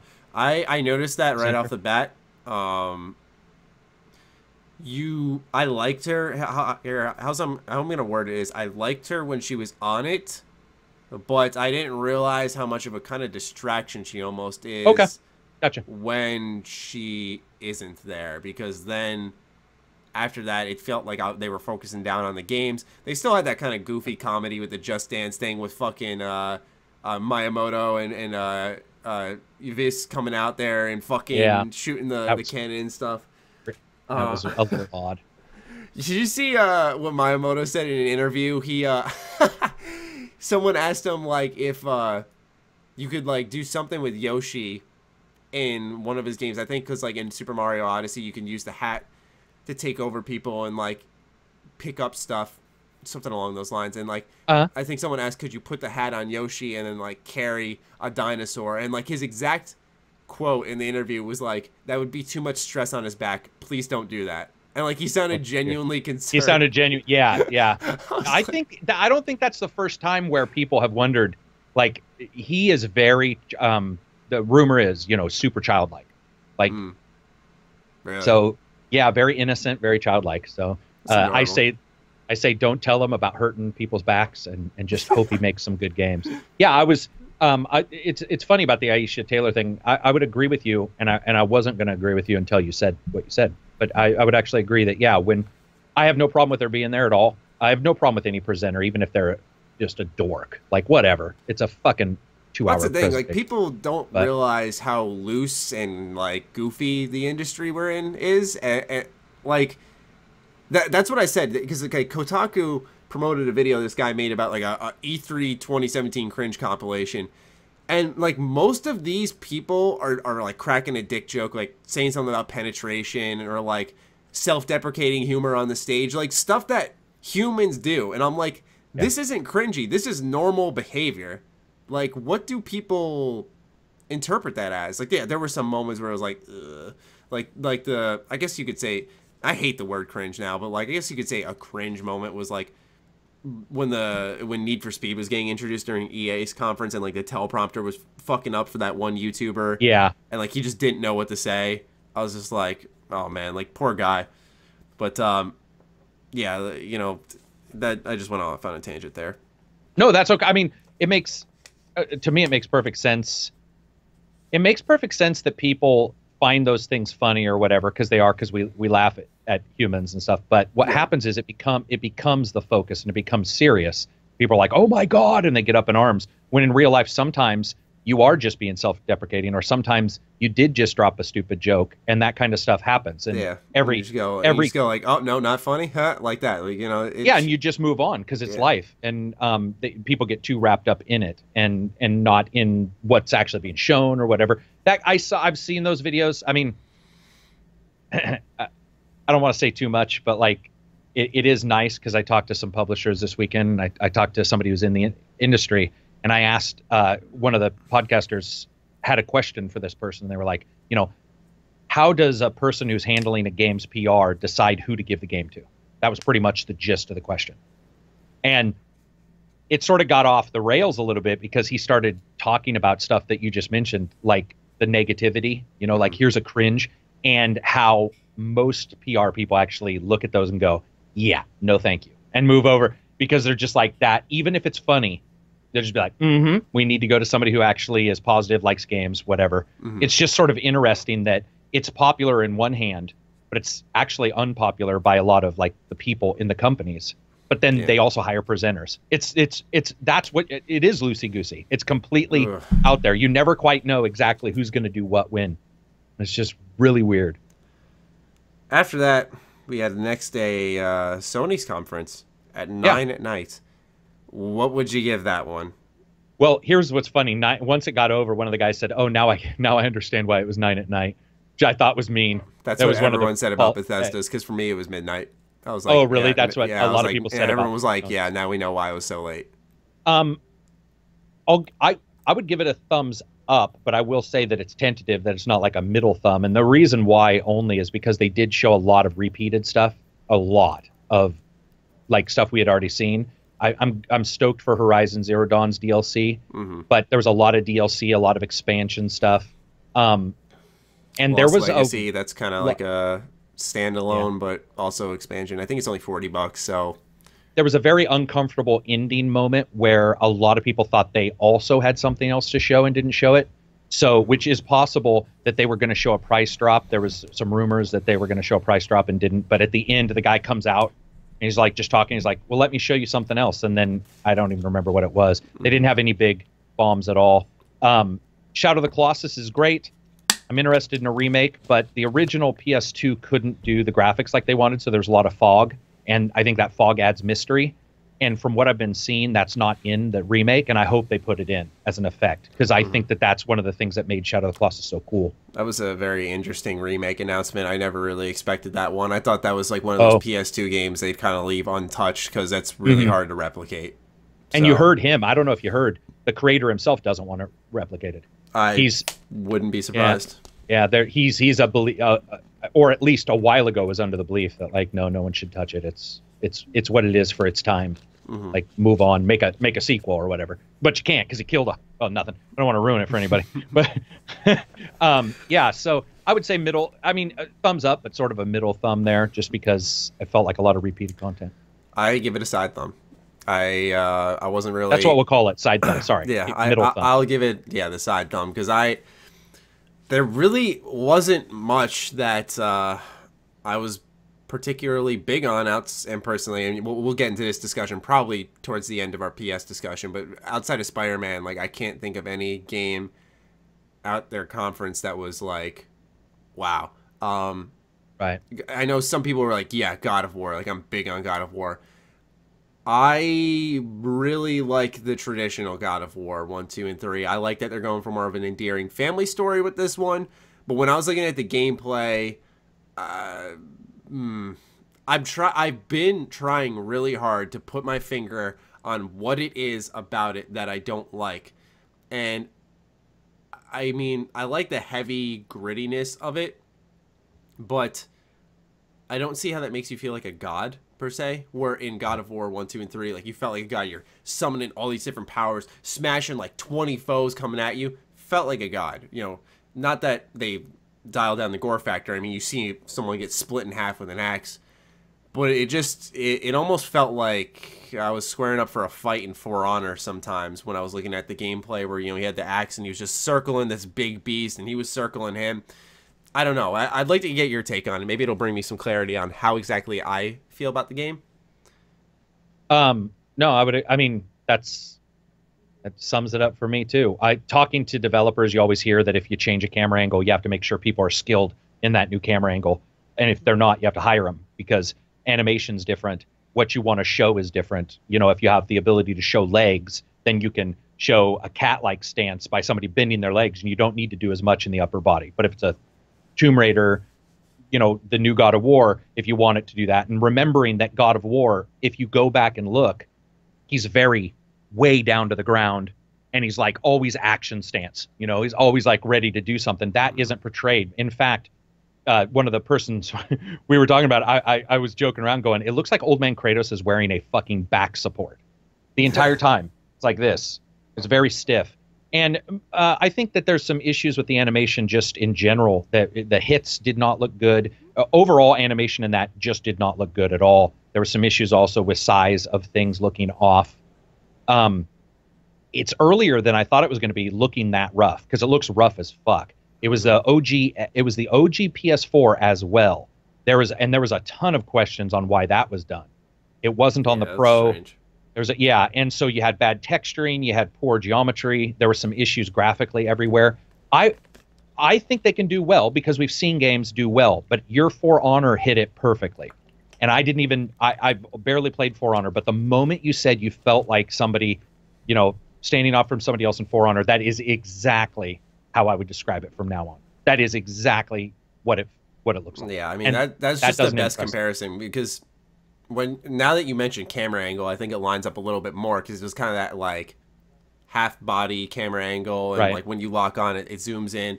I think that helps me narrow down a little bit of what I didn't like about it, because I remember now initially watching it about it, I was like, something's kind of like, this camera's off, because I like that pulled out kind of overhead. You're seeing all the action. Sure. I think even in this game, especially how fucking big Kratos is, it could work.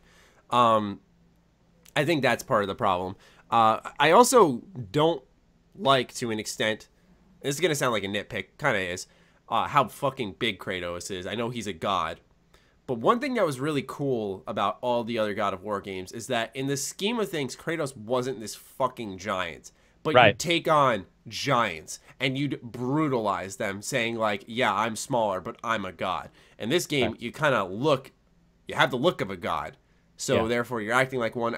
It's like I said, it's a minor thing, but you know, it's just another thing that I'm not really trying to sound like I'm holding on to the traditionals too much, because it's not like I'm a diehard God of War fan. In fact, really the only God of War game I'm pretty big on is God of War 3. I like God of War 2, I like God of War 1, but 3 is like the one I'm like, that was amazing. But yeah, it's not like I'm really stuck in the past. Just I think that vision was much better, and taking that, evolving it a little bit, and trying to push it forward in a new God of War would make sense. But they're really drastically changing it, and I'm very conflicted on the game.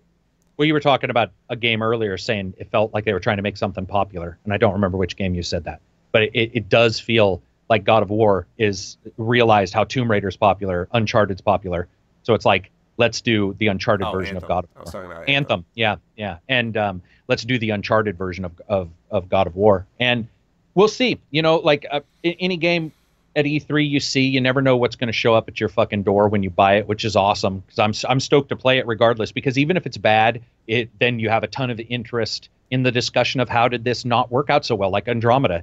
You know, there's a lot of really cool, engaging discussion around what fucking happened. And even if somebody likes it and you didn't, and the same thing's going to happen here. If it's amazing, we're all going to be able to talk about a company that took a game that was in a completely different format, right, and turned it into a different camera and made it successful. And if it's not successful, then we can talk about why it wasn't successful, and another company can look and go, I want to do this, but I'm not going to make those mistakes. So to me, it's I love it. Experimentation's always good. Yeah, it is. It's always good. It's just that I feel and like I don't what think I'm seeing, I'm not really too particularly sold on it. It looks experimentative right now, or like an experiment right now. I mean, one thing I will say is that if they tell a story similar to the style of God of War 1, 2, and 3, where they were like, what can we do to really piss Kratos the fuck off? Especially with this whole family thing that's going on in the God of War reboot. I mean, I could see, like I could see some potential in like kill the kid, or John Wick. Yeah, really just like build Kratos into that rage-induced guy we know him as, because like in each trailer we're like, he's calming, he's loving, he's affectionate. It's like, what sets him off? That's the kind of exciting premise. I'll admit that there could be a big transformation that they're obviously hiding from us. For sure. And I'd imagine, yeah, like I'd imagine they are. That at some point in the story, something's gonna happen where he's gonna do that typical like raw scream and just fuck shit up. Or not. And yeah, I he's was a gonna Care say, Bear. or they can just fuck it up and not do it. Care Bear stare. Yeah. What else in the PS conference? Monster Hunter World.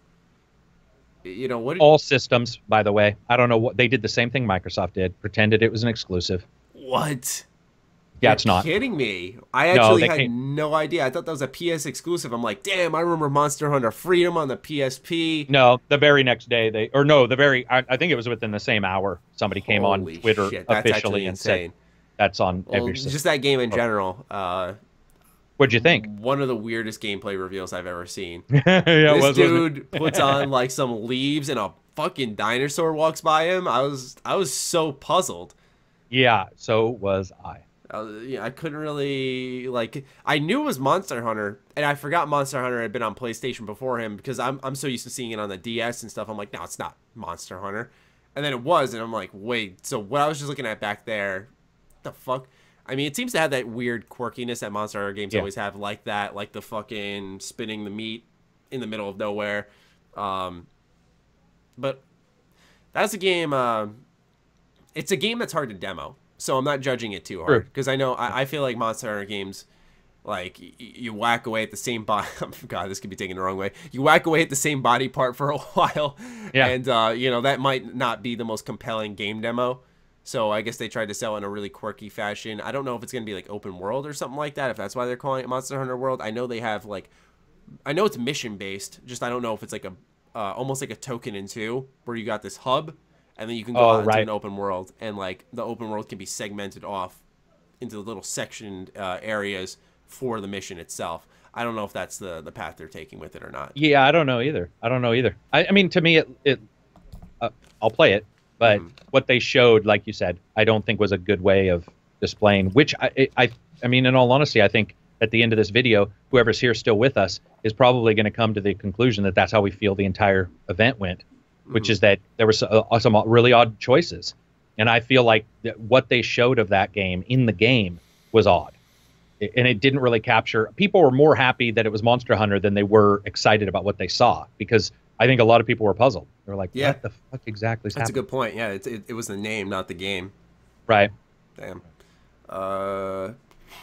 Horizon Zero Dawn's DLC. Winterland or Winter Wonderland. Yeah, I'm excited. gonna get it, of course. Yeah, like, dude, if they said Neo or Nier had DLC, I'd be the same way. Yeah, same. Super excited. Yeah, because once I saw that, I was like, all right, I already know I'm picking that up. That's coming out this year, right? All right, yeah, cool. Yeah, I'll definitely be in on that. I wonder what they're gonna do. Do you have any ideas? Do you think they're gonna continue the story? Because one ended. It wrapped up the story without spoiling anything, but there was a bit of a cliffhanger after the credits. You think they continue off with that, or are we thinking this is independent story? I think it's probably. I think it's probably one where if you have a save game prior to the finale, it's just added onto the side. That's what it feels like to me, because at the end would be a little odd. It's possible, but there's just some questions on how they would pull it off. But you know what? They could pull it off. I mean, there's ways. So yeah, it just feels to me like it'd be more of a, this unlocks new content like Shivering Isles for see, I'd rather them do that, because then it almost feels like if it's the continuation of that story, it almost feels like you're paying for the actual ending, right? So it's like, just make it side content, give us the sequel in a couple of years. I see what you're saying. Yeah. I see what you're saying. You're saying that if you're buying this and it's after the ending of one, it could feel like you were buying the ending of well, because here's the thing, is like, man, I don't want to spoil it because the game's still pretty fresh, but like when Horizon Zero Dawn ends, that story is concluded, but something happens after the credits that indicates more to come. There's something brewing. And I can see that. And so, you know, and they're obviously saying like, yeah, we're going to do another Horizon game, and I don't blame them. I'm sure middle of development, they're like, this is fucking amazing. We got to do this again. Yeah. So I feel like that's what they did, but I just wonder if this expansion, you know, will it continue from where that little teaser left off, or like you said, will it be a side story? I'm hoping it's a side story, but yeah, if it's a continuation, then I feel like some fans will be like, we're kind of paying for I can see that. what the ending could have been. But I'm hyped either way. There was Days Gone. That looks excellent. You think so, huh? I do. I love The Last of Us, though. So I feel that might have played into it. I really like the part where he dragged, and this could have been some demo scripting. I get the feeling it's not as easy to pull off in game, but you get all these zombies chasing after you. You know, you close the door, you put a little charge on it, you blow it up. The zombies come in, clear the area for you. That was really cool. Oh, right. You know, I saw a lot of what stuck out to me. The word I'd use to describe that demo, what they showcased, was dynamic. A lot of things kind of cause and effect stuff.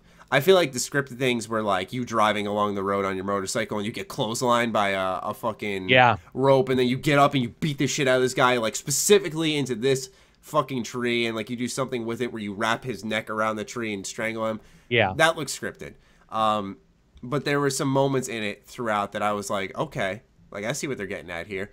And yeah, like I definitely saw what to me looks like open world The Last of Us with, you know, some really heavy world is fucked themes. And I was sold on it personally. The first demo we saw in 2015, I was like, okay, you know, I liked what I saw there. I mean, there were lots of zombies on screen and shit. With this upcoming demo, or what the demo we saw rather here at E3 2017, that's kind of what sold me on being interested.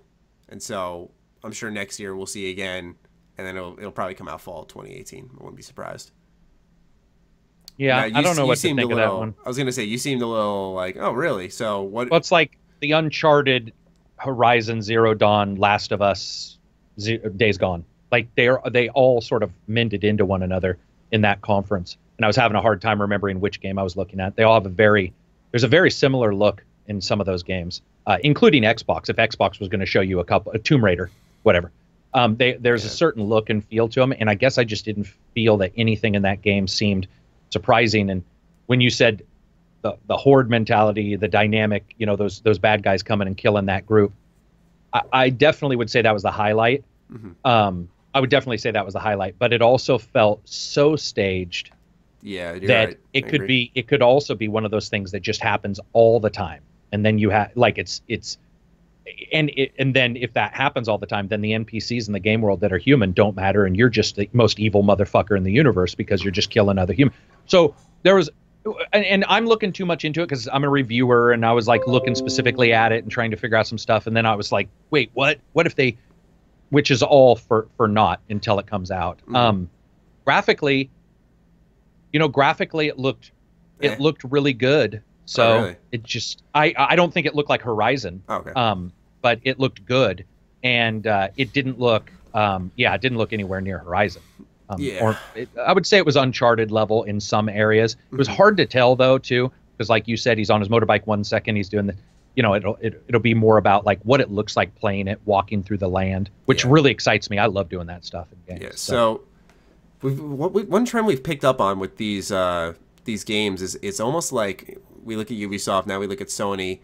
We've noticed a trend almost, and I think we could actually apply Bethesda to this. Bethesda does a lot of first person.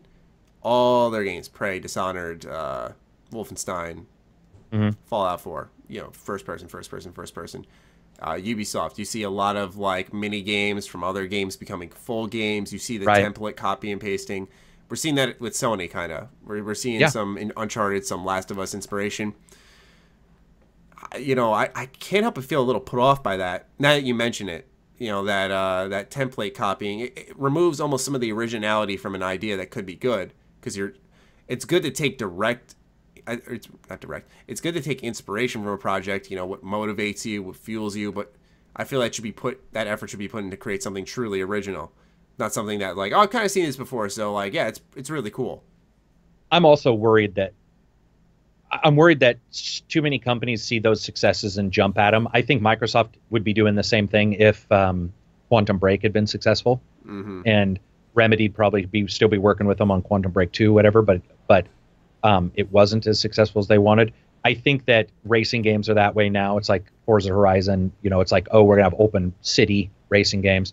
There is a template, And I guess I'm okay with the template, but there's a feel sometimes, and maybe it's because they're always human, and we need an alien, so it feels momentum-wise different. But it's so strange that almost every game I play, I can tell how far my character will walk because of the past games I played, how far his step will be, because they're all the same.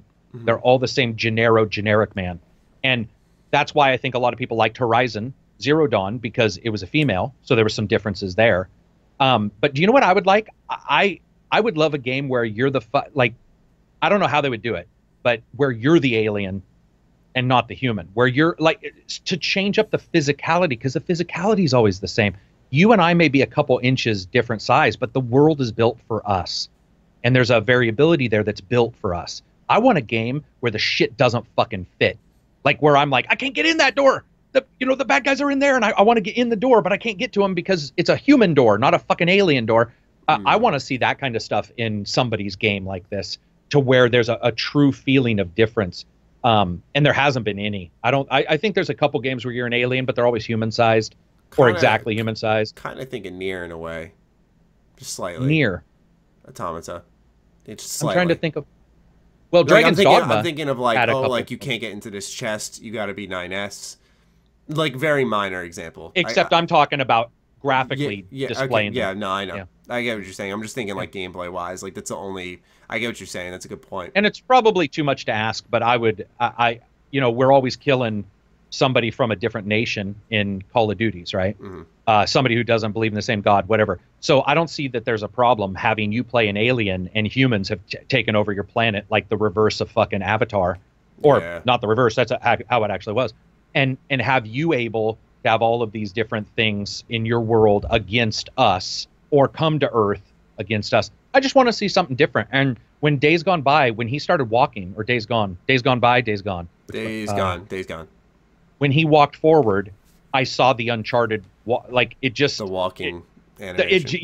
It just like every game has the same cadence. Batman even. It's like, and there's something very familiar. And there was a very cool video one of my subscribers did where he took Batman, Assassin's Creed, and he took like 10 games and just faded between each one as they took a step, and it was it does make you go, oh shit. Mm-hmm. Like the movement needs to change. I'm not saying for every game. I just want one game like that. I think it'd be great. I get what you mean. Like the first person animation when you're walking around with the gun in Fallout 4, almost identical to what's it called, Wolfenstein 1. Yeah, exactly. Stuff like that. And they came out and were like, yeah, Machine Games helped us with the gunplay. I'm like, helped you, or like you kind of just wrote it in, coded it. Because it was identical. I think with Sony, it's certainly nothing against them. It's just every company does it. So that's just me personally wanting a change. It makes you. One thing about this E3, I gotta say, it's kind of been one I've reflected on. It's not eye opener. Yeah, it's not been any drastic changes in my game taste. And this is gonna sound really off the cuff, but like I started playing like D&D this week, and like we were like role playing and shit, and like it was not like super into your role playing, but like it was a really good time. And like with how E3 was going, seeing these templates, I realized how much I really want just like some type of fresh experience. Yeah. And so it's kind of really narrowed it down where I don't see myself giving certain games as much time as I have before. And in a way, I'm kind of happy as E3 wasn't like a blow your pants off kind of amazement, because I think it was definitely a good breath of fresh air in terms of perspective. Let's talk about. I think we covered most of the big titles. Let's talk about Spider-Man PS4. I want to get your take on it, because I'm sure everyone knows I'm gonna do a little fanboying. So I think it would be more interesting if we got your take, and I kind of responded to that. I just think that prior to them showing the actual gameplay, I was really excited.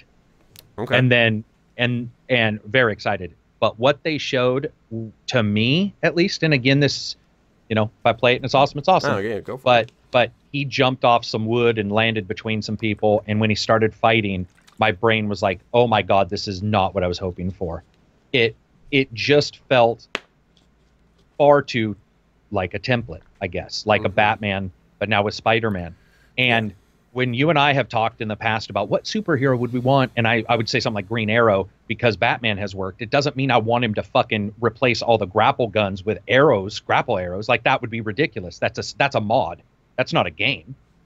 And and only those sections was I very disappointed. When he started swinging, I was somewhat I got somewhat more excited, but it looked really janky. There were times where like there was weird things going on, and it looked like he was gonna hit something, and then sort of like there was a soft envelope around some buildings. It's hard to tell exactly what's occurring there. I was much happier there, though. It's just that specifically that battle. He comes down and lands on the cement. They're on that building that's under construction, and there's people there. And the couple things he did, I was just like, that moment didn't grab me at all. Okay. But that doesn't mean anything. That was such a small moment that it's what hard about to the know. QuickTime events? What's your take on that? I don't like them in those games anymore. I'm done with those. I would like to see them gone from Assassin's Creed, Batman, any of the Q to parry, Mad Max. Those I would like to see those gone. Okay. I would like to, or how about this, Matt? What would be cool is instead of just one, maybe there was 2 or 3 choices of what you could do. Like it's always a parry. It's always like hit Y. I mean, fuck, I can't tell you how many times I've beat every battle in Batman by just spamming Y and moving around out of the guys that I can't spam Y from. Yeah. So I would have liked, those QTEs are fine, but it's weird to slow down the one superhero that's known for his speed. It's a very odd design decision to say, let's put QTEs in our fucking Spider-Man game. It's like, hey, Flash, let's have a QTE. You'd sit back and go, the fuck would we put a QTE in this game for? Yeah. So I get what you're saying. I mean, the only thing I can say, it's really not in defense of the QTEs, but I wouldn't say that the solution is a QTE, but I'd almost find it a little weird if in that big cinematic moment where this, that you didn't have coming one down, is that you didn't have control, so to say. Yeah. I don't know how I'd feel about that, because sometimes a QTE prompt is left out and you will consistently fail that event. I can't think of a game that comes to mind immediately. I know what you mean. Yeah. And so sometimes you need that prompt because you just like it'll ruin the moment itself if you don't have that prompt. And I think that's kind of what they're torn with. Apparently, it's not like a really. I think they're saying this to save face. I'll say this much. Apparently, it's not a common thing. And in response to the feedback at E3, I think they're going to dial it back, especially because a lot of people are like giving overwhelming. This looks amazing, but like those QTEs need to stop. And I think like they'll just take that feedback and run with it. Because I think if they feel, oh, we only need to adjust that, all right, we're good. My take is that I'll start off with the combat in response to what you said. I agree, yeah, kind of template looky, but what I liked was that what we've seen in like Beanox and really any superhero game that has copied Batman is that they always lack gadgets, and what we saw prior to the battle with Spider-Man was usage of a creative gadget. And this is a part of Peter Parker in any fucking game. Always exploring the movies, but never in the game. He invents stuff. He creates his own gadgets. And it's never explored in a game for some unknown reason. And finally we're seeing it. We see him stick a web thing, like a web trip mine, to this destructible environment, this cage, and guy walks by, web pops out, yanks him, pulls him in, he's gone. So we don't see this in combat, but I imagine it's going to appear in combat. So I'm running off an assumption here. This is going to be almost like contradictory to what I said earlier. It's hard to imagine, probably just because it's such a staple now, superhero games without, unless we're talking Green Arrow, because then I have some cool ideas for that. But it's hard to imagine superhero games without that kind of free flow combat. What I did like, though, and it was one thing I paid a special attention to, was that enemies weren't trying to do what they did in Batman, where they all circled you. They're like, all right, it's this guy's turn to attack. Now it's my turn. Like, in real life, they're all going to fucking jump you at once and try to kick the shit out of you. So you'd see some guy loading his gun to shoot you while some guy's stepping in to punch you, and you'd have to, like, vault over him. Then he dove rolled to get out of the way of the bullets. So that was one thing that stuck out to me. I was like, all right, like, this game's going to at least not have that, like, it's his turn, now it's his turn, and, like, try to make you feel badass that way. They're going to make you pay attention and that type of stuff. So yeah, like, I don't think the combat's anything to really go nuts about. I wasn't too shocked when it ended up being free. Actually, I was a little shocked because it's Insomniac. I was a little surprised for a team that's created such like unique guns and gadgets that they actually kind of took the template from another superhero game. You don't really see them ever do that. They're very much known, Sunset Overdrive, Ratchet and Clank. Yeah, very original ideas. It's very strange to see them do something like that. I'll agree with that. But it wasn't anything that really detracted from my experience. It didn't freak me out or anything. What I really liked was the stealth gameplay, though. I thought that in particular was good. I liked the environmental interactions. I thought that was excellent. The open world web swinging. To really get a verdict on that one, I definitely feel I need to get my hands on it. Yeah, because me that's too. when you feel that momentum going through it. I felt as fucking amazing as it looked. I was losing my shit. I do feel like some of those moments, like diving in between the sign, that has to be scripted. Yeah, I mean, I feel like it could happen in world, but it's like when I come back now, later in the game, is that sign still going to be broken? Is everything this thing is broken? The fucking crane, like it broke 40 different things on the way over. The water towers, that's still going to be popped when I come back. You know, it's a lot to maintain, I feel, afterwards. I love the free running, though. Like when he goes inside the burning building, he's hopping over all the desks and stuff. I thought that was excellent. So I think, in my opinion, what really excited me most is that they nailed a couple of things that you don't see in Spider-Man games all too much. Usually the indoor running for Spider-Man games, I remember it so fucking well with like B-Knock Spider-Man games. It was so clunky. You know, why is Spider-Man getting caught on this desk? Why is he not just simply vaulting over it? You know, and so that's what I really liked, is that they nailed the agility of Spider-Man. There was good wit throughout the demo. You know, good little, not cheesy one-liners, but just like side comments that Spider-Man would make. And I like the gadgets. So I think for me personally, that's kind of what hit the nail on the head for me and really got me excited for this game. It killed me when I said 2018, though. I'm like, come on. But did they say fall or early? Did they say early? I think it just said coming 2018. December 31st. I'm sure. I hope not. Yeah, I mean, I would agree with all that. Like, I think one thing I should have said this at the starting. If you and I were at an event or somebody came to my home with Spider-Man, I would react probably different than I am, because this is an E3 where they're supposed to present the best of the best. So some people are probably going, whoa, what the fuck? This is all negative. That's because at a presentation known for the best of the best that you sell tickets to the public for, I was not overly impressed with what I saw. Yeah. But with like Spider-Man, for example, those guys know what they're doing. And so I'll just sit back and be like, okay, I don't have the assumption that they'll be perfect, but I have the assumption that they can put together a competent game, even though they did make Fuse, I believe. Yeah, that's what I was thinking. I was like, yeah, original ideas. I mean, Fuse is kind of an original idea, but didn't go over that well. Yeah, but I mean, I have more, like, let's say, excitement for seeing Spider-Man than I did for Batman Arkham Asylum, or sorry, Batman Arkham Knight, for example. So I'm interested in seeing a new superhero. I just want him to feel different. I mean, it's hard to describe, and it might be because I play so many games, but at some point I'm just like, God damn, I wish he felt like Spider-Man. Or I wish this, like, so you look at Arkham and then you look at Spider-Man, you think they, like, if let's say we're exploring the world, right? Think, you know, like in Batman, you're gliding around, you're doing bat grapples. You think in Spider-Man, the web swinging, the free running. It looks a lot the same, yeah. Really? Yeah. I didn't get that vibe. I mean, I get what you're saying, but like I didn't personally, because he was doing like the typical. And you've seen this like in Spider-Man too. Like he'd web swing, he'd get all the way down, all the momentum carrying up, let go, flip, and then just like keep doing that over and over. The web zips. I didn't really see the movement similarities personally. So I think it just comes from flying, whichever way you may do so, where the similarity for me comes from. It's not necessarily their actions are identical, but I think that could also be because Batman went so crazy in Arkham Knight with the fucking, grapple hook that zoomed you and you could hold the button. Oh, yeah, the jet boost, and you just fucking skyrocket. I'm Rocket X working for fucking Elon Musk. So I'm excited for it. I think swinging down into the traffic and everything is great. But there's a sense of wonder in these games. Batman gets away with not having to deliver it too much because it's a dire Gotham. It's fucking dark and rainy. Never seen the light of day, apparently. And then you look at Spider-Man, which is a lot more and sunny. So I wonder how long it'll be until I get tired of the swinging. Like, what I mean by that is, how do I describe it? The wonder of the swinging will be gone. And then you're left with the mechanics. It's like almost getting in a car in GTA. It's like just another way to get from point A to point B.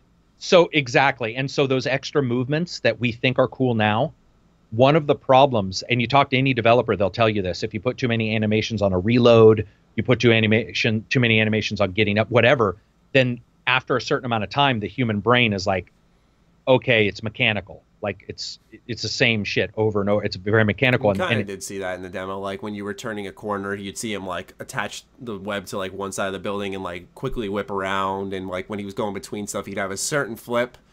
Yeah, and you know, it really all matters in what else is going on in this game too. Because if he's as Peter Parker sometimes, if he's got, you know, he's still got a love affair he's got to bounce around and try to figure out. He's got his aunt, and you know, I said it's going to be balancing his real life and his. Then I'm going to be fine with it. Then it's just if it becomes too much of that, where you're just like it's the and it's easier. Miles Morales at the end. We don't know. Yeah. What? Yeah. I was sort of confused by. I was too. I got to read up on that and do some research just based off comics, because I think I was reading, and like apparently Miles was like another version of Spider-Man in like in a comic. So, yes.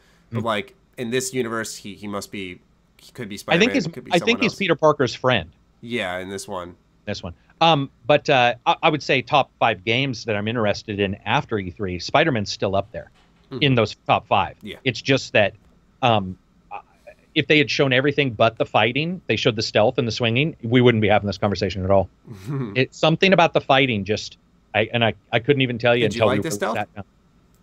Yeah, I thought it was fine. Yeah, okay. I thought it was fine. I thought they handled the world and everything really well too, and the look of movement. It's just I just the fighting caused me just. In our first ever look at Spider-Man last year, I'm glad that carried over, because I realize now, like for example, we saw in that preview last year, like for example, he like webbed onto like an air conditioner, ripped it off, and like smacked it around at someone. You know, and that type of stuff, it's like, okay, so I'm glad that's going to be a consistent theme, because if the world around you is alive, that's like an instant bonus for this game. When you're pulling cranes into people, it makes exploring each location, especially in a constructed story environment, it's going to be much better now, because you're going to wonder what little things you can play with along with your gadgets. So I think that's a big plus. Sleeping dogs. Yeah. Sleeping dogs. Yeah. It's so true. Yeah. And I fucking love that game. So I know you did. That's why I mentioned it, because I know that's a game where if they can figure out the interactivity and the dynamic feel of Sleeping Dogs, but in Spider-Man form, you're in good shape. It can't be what it can't be for me is like the same convenient dumpster. That's exactly what I was gonna say. The same 2 fucking wall grates that Batman seems to just be able to tear. These fucking bolts are this big, and Batman's like, and just moves it to the side. I'm like, right, oh shit, come on out. I gotta get it. Yeah, come on out. And it's quiet. I love the stealth one. He's like, kink, kink, and he just pulls it out. I'm like, whoa, what the fuck? He like somehow just bends it out, and he's like, yeah. So as long as it's not the same, and I think that Insomniac's the one company actually that could do that. That could go, okay, it may do the same thing, but we have to have like 6 different models for this, 6 or 7 for this. They need to be interchangeable. We need to be able to adjust these things so that they work. So they're not always the box, but with a different decal on the front. They're like a box, a refrigerator, a fucking table. And that way your brain can go, oh, I'm in this area. There's just a ton of shit for me to use and utilize. Yeah, even if it does the same thing.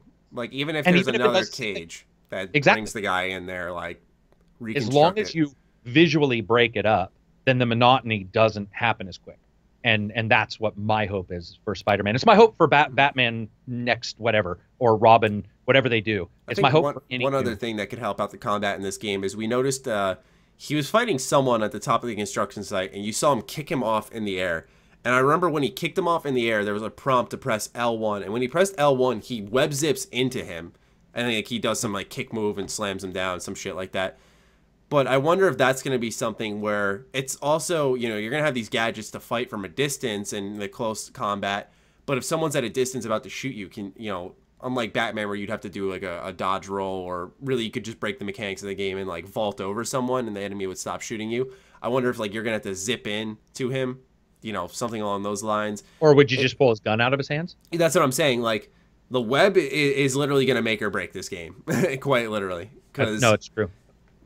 That's one thing I'm hoping they're going to be creative with, because I've always said to people, like, if you were smart with the web Spider-Man has, he's got the abilities to be a cool superhero in a video game, but if you're smart with the web he has, it can be extraordinary. Extraordinary.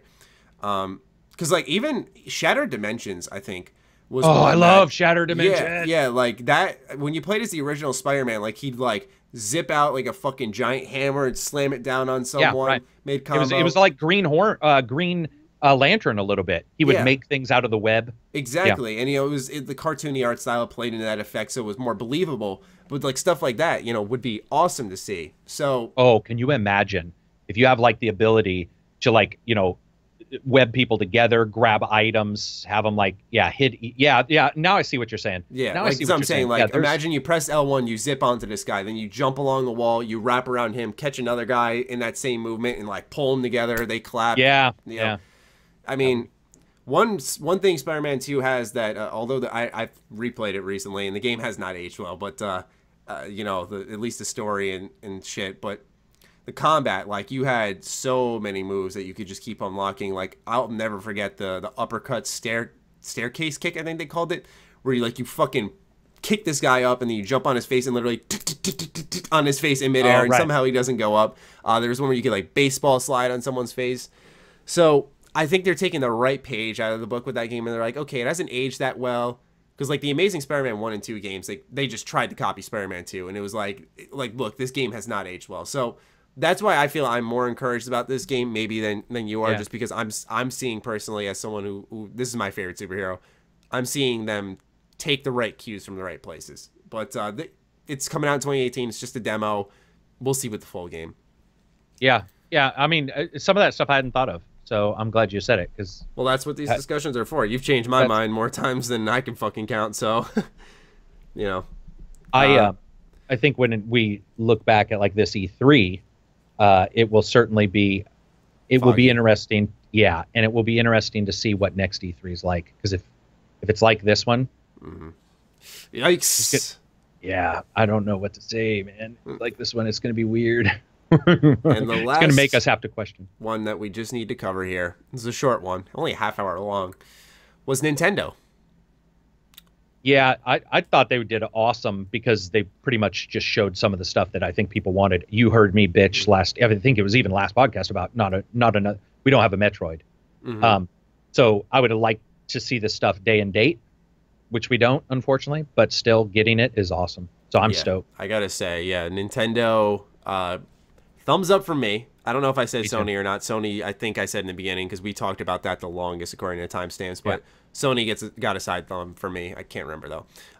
But anyway, Nintendo was my favorite conference of the whole thing. Did not expect that my top two would be Nintendo then Ubisoft, but it happened.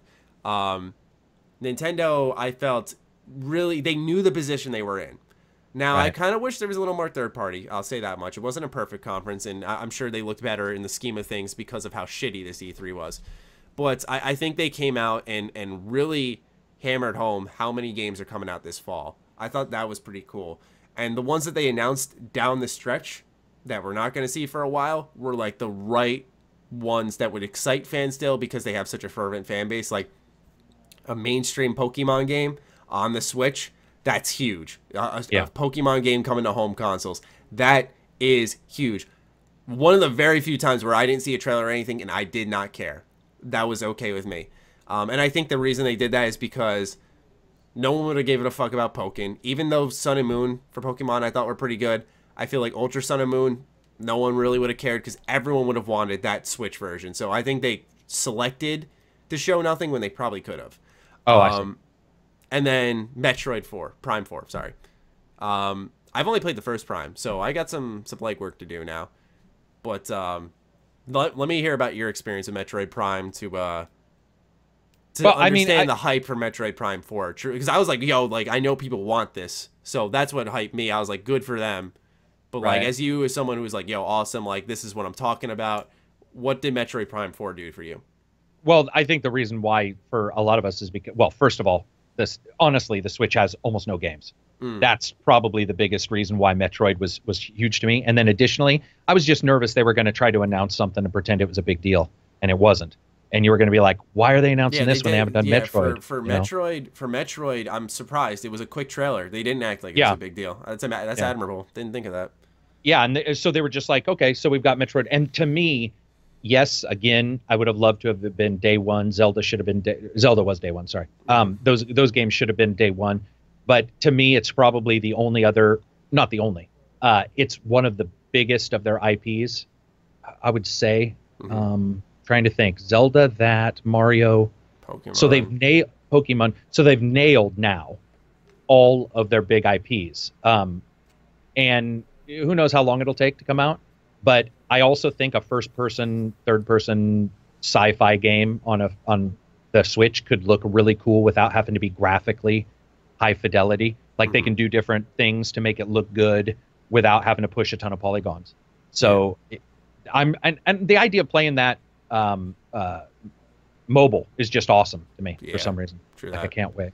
True that. Yeah, I mean, for me, because I was studying now after the Switch's game reveals from this E3, since the start of the Switch, except for I want to say April, unless I'm forgetting something, there has been like a major Switch game release. Like I know April, or I'm sorry, March when the game system launched was Zelda. April and May I'm not remembering right now, but I know, for example, June was ARMS, July Splatoon, August is going to be the Mario Kingdom Battle, Mario Kart. Yeah, Mario Kart. There you go. Mario Kart was May. You know, then what's it called? September something's coming, and then October is Mario Odyssey. I think September is Fire Emblem Warriors. And so like, oh, I'll play that. Yeah, like these are all major releases, and it's monthly. And it's been monthly since the system is launched. And I gotta, even though they're all first party, I gotta commemorate that a little bit. Yeah. Skyrim on the Switch, you know, what system isn't that fucking game on? That's kind of annoying to me personally. I don't know about you. Is Skyrim's on the Switch? Well, Skyrim's on the Switch. Skyrim was on the VR. Skyrim expansion for the Elder Scrolls Legends. Where else is Skyrim now? They did Skyrim the Special Edition, Collector's Edition. They did Skyrim Legendary Edition. Skyrim VR. Yeah, Skyrim PSVR. You know, like, it's everywhere. It's everywhere. And it's like, why is it just Skyrim? Especially when Bethesda came out and said, Fallout 4 is our most successful game. Like, it's the game that sold the most. It's the most known game they've made. The most bought game they've made. Why is that not getting ported? Why aren't they considering, even if it's not even just like an upres, or I'm sorry, not an upres, you know, like a remake? Why aren't they considering porting? Well, let's get Oblivion on the Switch. Like, right. It's such a fucking random idea, I know, but I'm just saying, like, that's my question, man. I mean, that just boggles my mind. Yeah, I don't know. I mean, I never quite know what any of these companies are thinking half the time, especially lately. But I think with Skyrim, they're just like, oh, you know, one. Well, also, I have to say that, like, Skyrim we knew was coming out for a while, which is great. The Switch, it would have been cool to have that game day one, because it would have been like this massive, you know, RPG day one that wasn't Zelda, which I think that's very cool. Like, it's a cool idea to have. I also think that when it comes down to it, you know, Bethesda just makes a ton of money. Nintendo is like, hey, come make some stuff for us. But what I would have liked is at this Switch event for them to say Fallout. Yeah. On the Switch. Yeah, I know people are probably going to be mad at me, but I guess I'm like you. I'm bored of Skyrim a little bit. So if they had said, oh, dude, it's been Skyrim, out for 6 years, just and they've joking, re-released it like basically 85 times.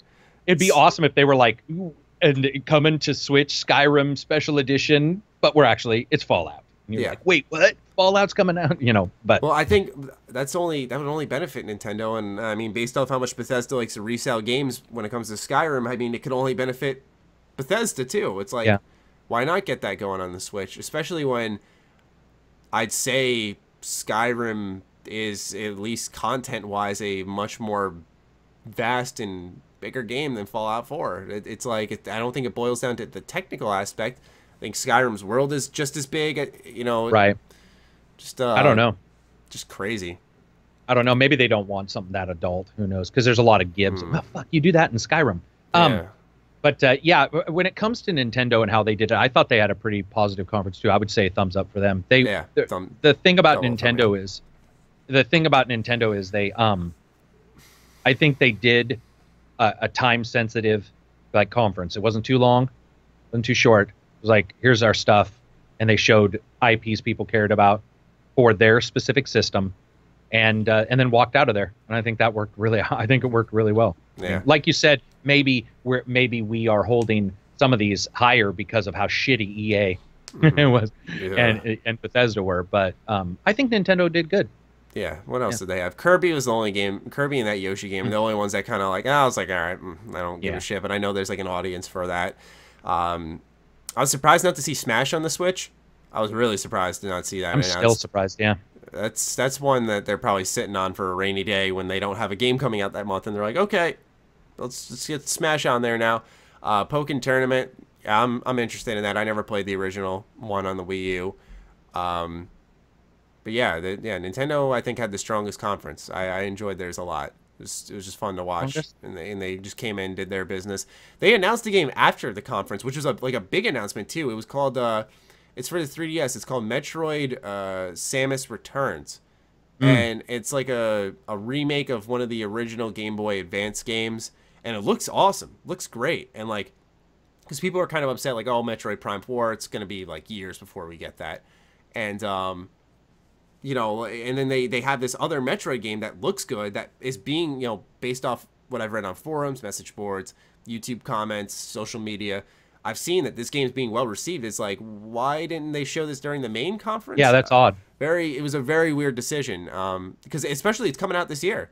So I look at that and I'm like, that definitely would have been like the icing on the cake to like, yo, Metroid Prime 4, yeah, it's coming down the line, but we got this game that looks good, especially for a handheld game, and it's like, it's coming out this year, so you can still get your Metroid fix. That was a very puzzling decision in my book. Yeah, no, that doesn't make any sense at all. I mean, unless they were just like, we announced one Metroid, that's too much for people to handle. We can't do two in the same conference. People's heads would just explode. Yeah, but that'll wrap up all of our E3 discussion. That was 2 hours, 5 minutes. Best E3 conference for me was Devolver Digital. I never watched theirs. Oh my God. The best thing I've ever seen in my life. Oh yeah, the Devolver Digital is actually in trouble. There's a lot of people are pissed at them, but I've never seen, they pissed on everybody. Every Twitch streamer, every YouTuber, every big company. It was all about the establishment and like business people trying to sell you game consoles. It was, it was like, oh, it was bad, you're saying. It was bad. Oh, no. It was good. It was the best. It was, for me, it was literally the best because they did that. I mean, they even had a fake Twitch stream that went too long and people started making like in-jokes because it was going too long. But that was the joke, was that's how all Twitch streams and YouTube, Devolver, they fucking, dude, exactly. They neutered everybody. I mean, every Twitch streamer and YouTuber was probably had their heads down. Now I'm wrapping my head around it. They literally like made fun of everything. The E3, you know, they come out first of all, how's it going? Who's ready for some games? That type of shit. Yes, and the best, most elite, most blah, blah, blah. And then they have somebody wheel out their shitty computer with like wires hanging out the back and he's throwing cash at it for DLC. And then suddenly her head explodes like the old movie. What is that? Tracers? Is that the old movie?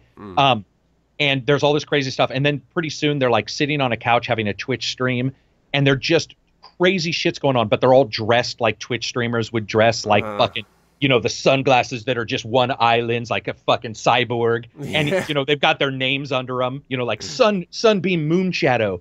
And it went on forever. But then they started talking about like, so they were like, you know what early access is? Well, we've got earliest access. If a developer even has a fucking idea, you can give him money right now.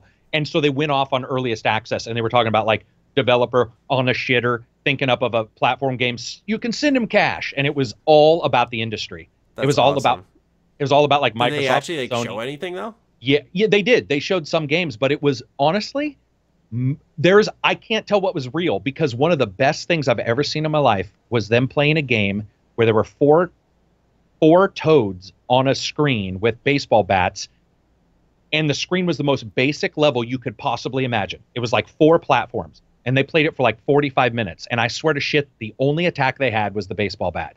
And I can't tell if that was a real game or if they were literally dissing on YouTubers pretending a game was good. But it was that many levels of subtlety. It was fantastic. I mean, we were sitting there laughing because we were watching, I think it was EA's. We were watching, and somebody said, have you guys seen the Devolver? Are you guys seeing what's going on? And it was an EA spokesman who emailed me. He's like, are you seeing this? This is the greatest thing I've ever seen. So I jump in. There were some Sony, Microsoft, EA people, and an Activision person in our thread, in our IRC. And they were like, behind the scenes, guys, you know, we're tearing our hair out because a game gets announced early or gets leaked or this and that. He said, this is the greatest conference I've ever seen because some people will probably pay attention and go, we need it. Dude, they deballed everybody. I mean, it's if you're a YouTuber or a Twitch streamer and you watch that, you were probably a little bit cringed. Yeah. No, but or just be like, I sort of do that. I mean, they fucking fake subs and oh, dude, yeah, it was fan, and it was Devolver. You know, they're known for some pretty crazy stuff, and they nailed it. They nailed it, and I loved it because we had some guys come in to the YouTube, and the YouTube only had like 12,000 people watching it. And somebody was like, "This has gone on for too long," blah blah blah, and people are like, "You don't understand. That is literally the joke. Like people, you know, wanting you to watch their stream and fucking doing their toes because some rapper was getting a manicure recently, and he was on Twitch, and he had like 12. And so they were doing crazy shit and braiding each other's hair, and you're like, that's amazing. I don't know. Oh, dude, I thought it was fantastic. I know somebody's gonna say in the comments that was the dumbest thing ever, but to me, it got industry people talking, which was cool because the EA guy was like, "Listen, you don't understand. This is next level. Like this is where people watch something and go, yeah, like good poignant comedy almost, if you know what I mean. Like when somebody is really good at comedy." Yeah, you should check it out. You should check it out. I'm probably blowing it up better than it was, but the others were so shitty.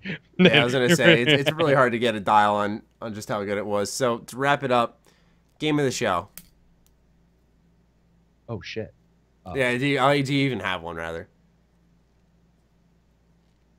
I was gonna say Ashen, but I won't because that's sort of a cheat. You can go for that. I mean, I have a game of the show. Mine's pretty cheap. Mine's Spider-Man. Mine's pretty cheap. I will say this, the game that stuck with me, it's not the game of the show, but the game, because I don't really have one, but I do have a game that stuck with me, and I cannot wait to play it because I'm such a sucker, is that Starship collectible Skylink game. Fuck, dude. They had me at fucking they had me the moment you, like, click your new missile on. I'm like, yeah, I was like, oh I'm there. I love that shit. Skylanders, I still play Skylanders all the time. Yeah, so, I remember you were the one person I saw on my feed who was like, no Skylanders at E3.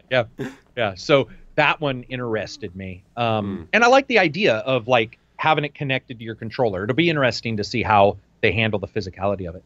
But I don't really have a best of, to be honest. I don't feel that anybody showed enough game for me to say there was a best of, if that makes sense. I mean... Yeah, no, I completely get what you're saying. Just for me, like Spider-Man, I was like, all right. Spider-Man, like, maybe? Yeah, that's like that's what I was down with.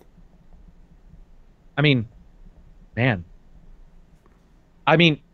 Wow. It's a loaded question, you know?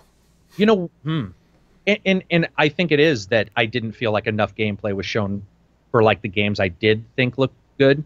Like Anthem, I thought looked really good, but they didn't show enough gameplay. Forza looked good, and they showed a little bit of gameplay. But like you said earlier, no developer sat there and said, this is some of this in the game, this is some of this. And so there wasn't any real, I get an idea holistically of this title. Yeah. I would say I don't have one. I would say that I'm interested in a couple. Spider-Man, despite, me having some issues with combat and stuff like that, is probably one of the more interesting to look forward to titles. Cool. Well, ladies and gentlemen, if you stuck through the show this entire way, let us know on Twitter. Our handles are on screen. We'll use the hashtag #OddE3. Very odd E3, yeah. Odd very odd E3. That works very well, yeah. Because boy, was it. Very odd E3. So use the hashtag very odd E3 so we know you listened the whole way through. Karak, thank you for joining me on this lovely E3 discussion. It was a good-ass time. Really broke shit down. Opened each other's eyes to some extent. And, yeah, for sure. Yeah, we hope you guys enjoyed this episode, and we will catch you next week. Peace out.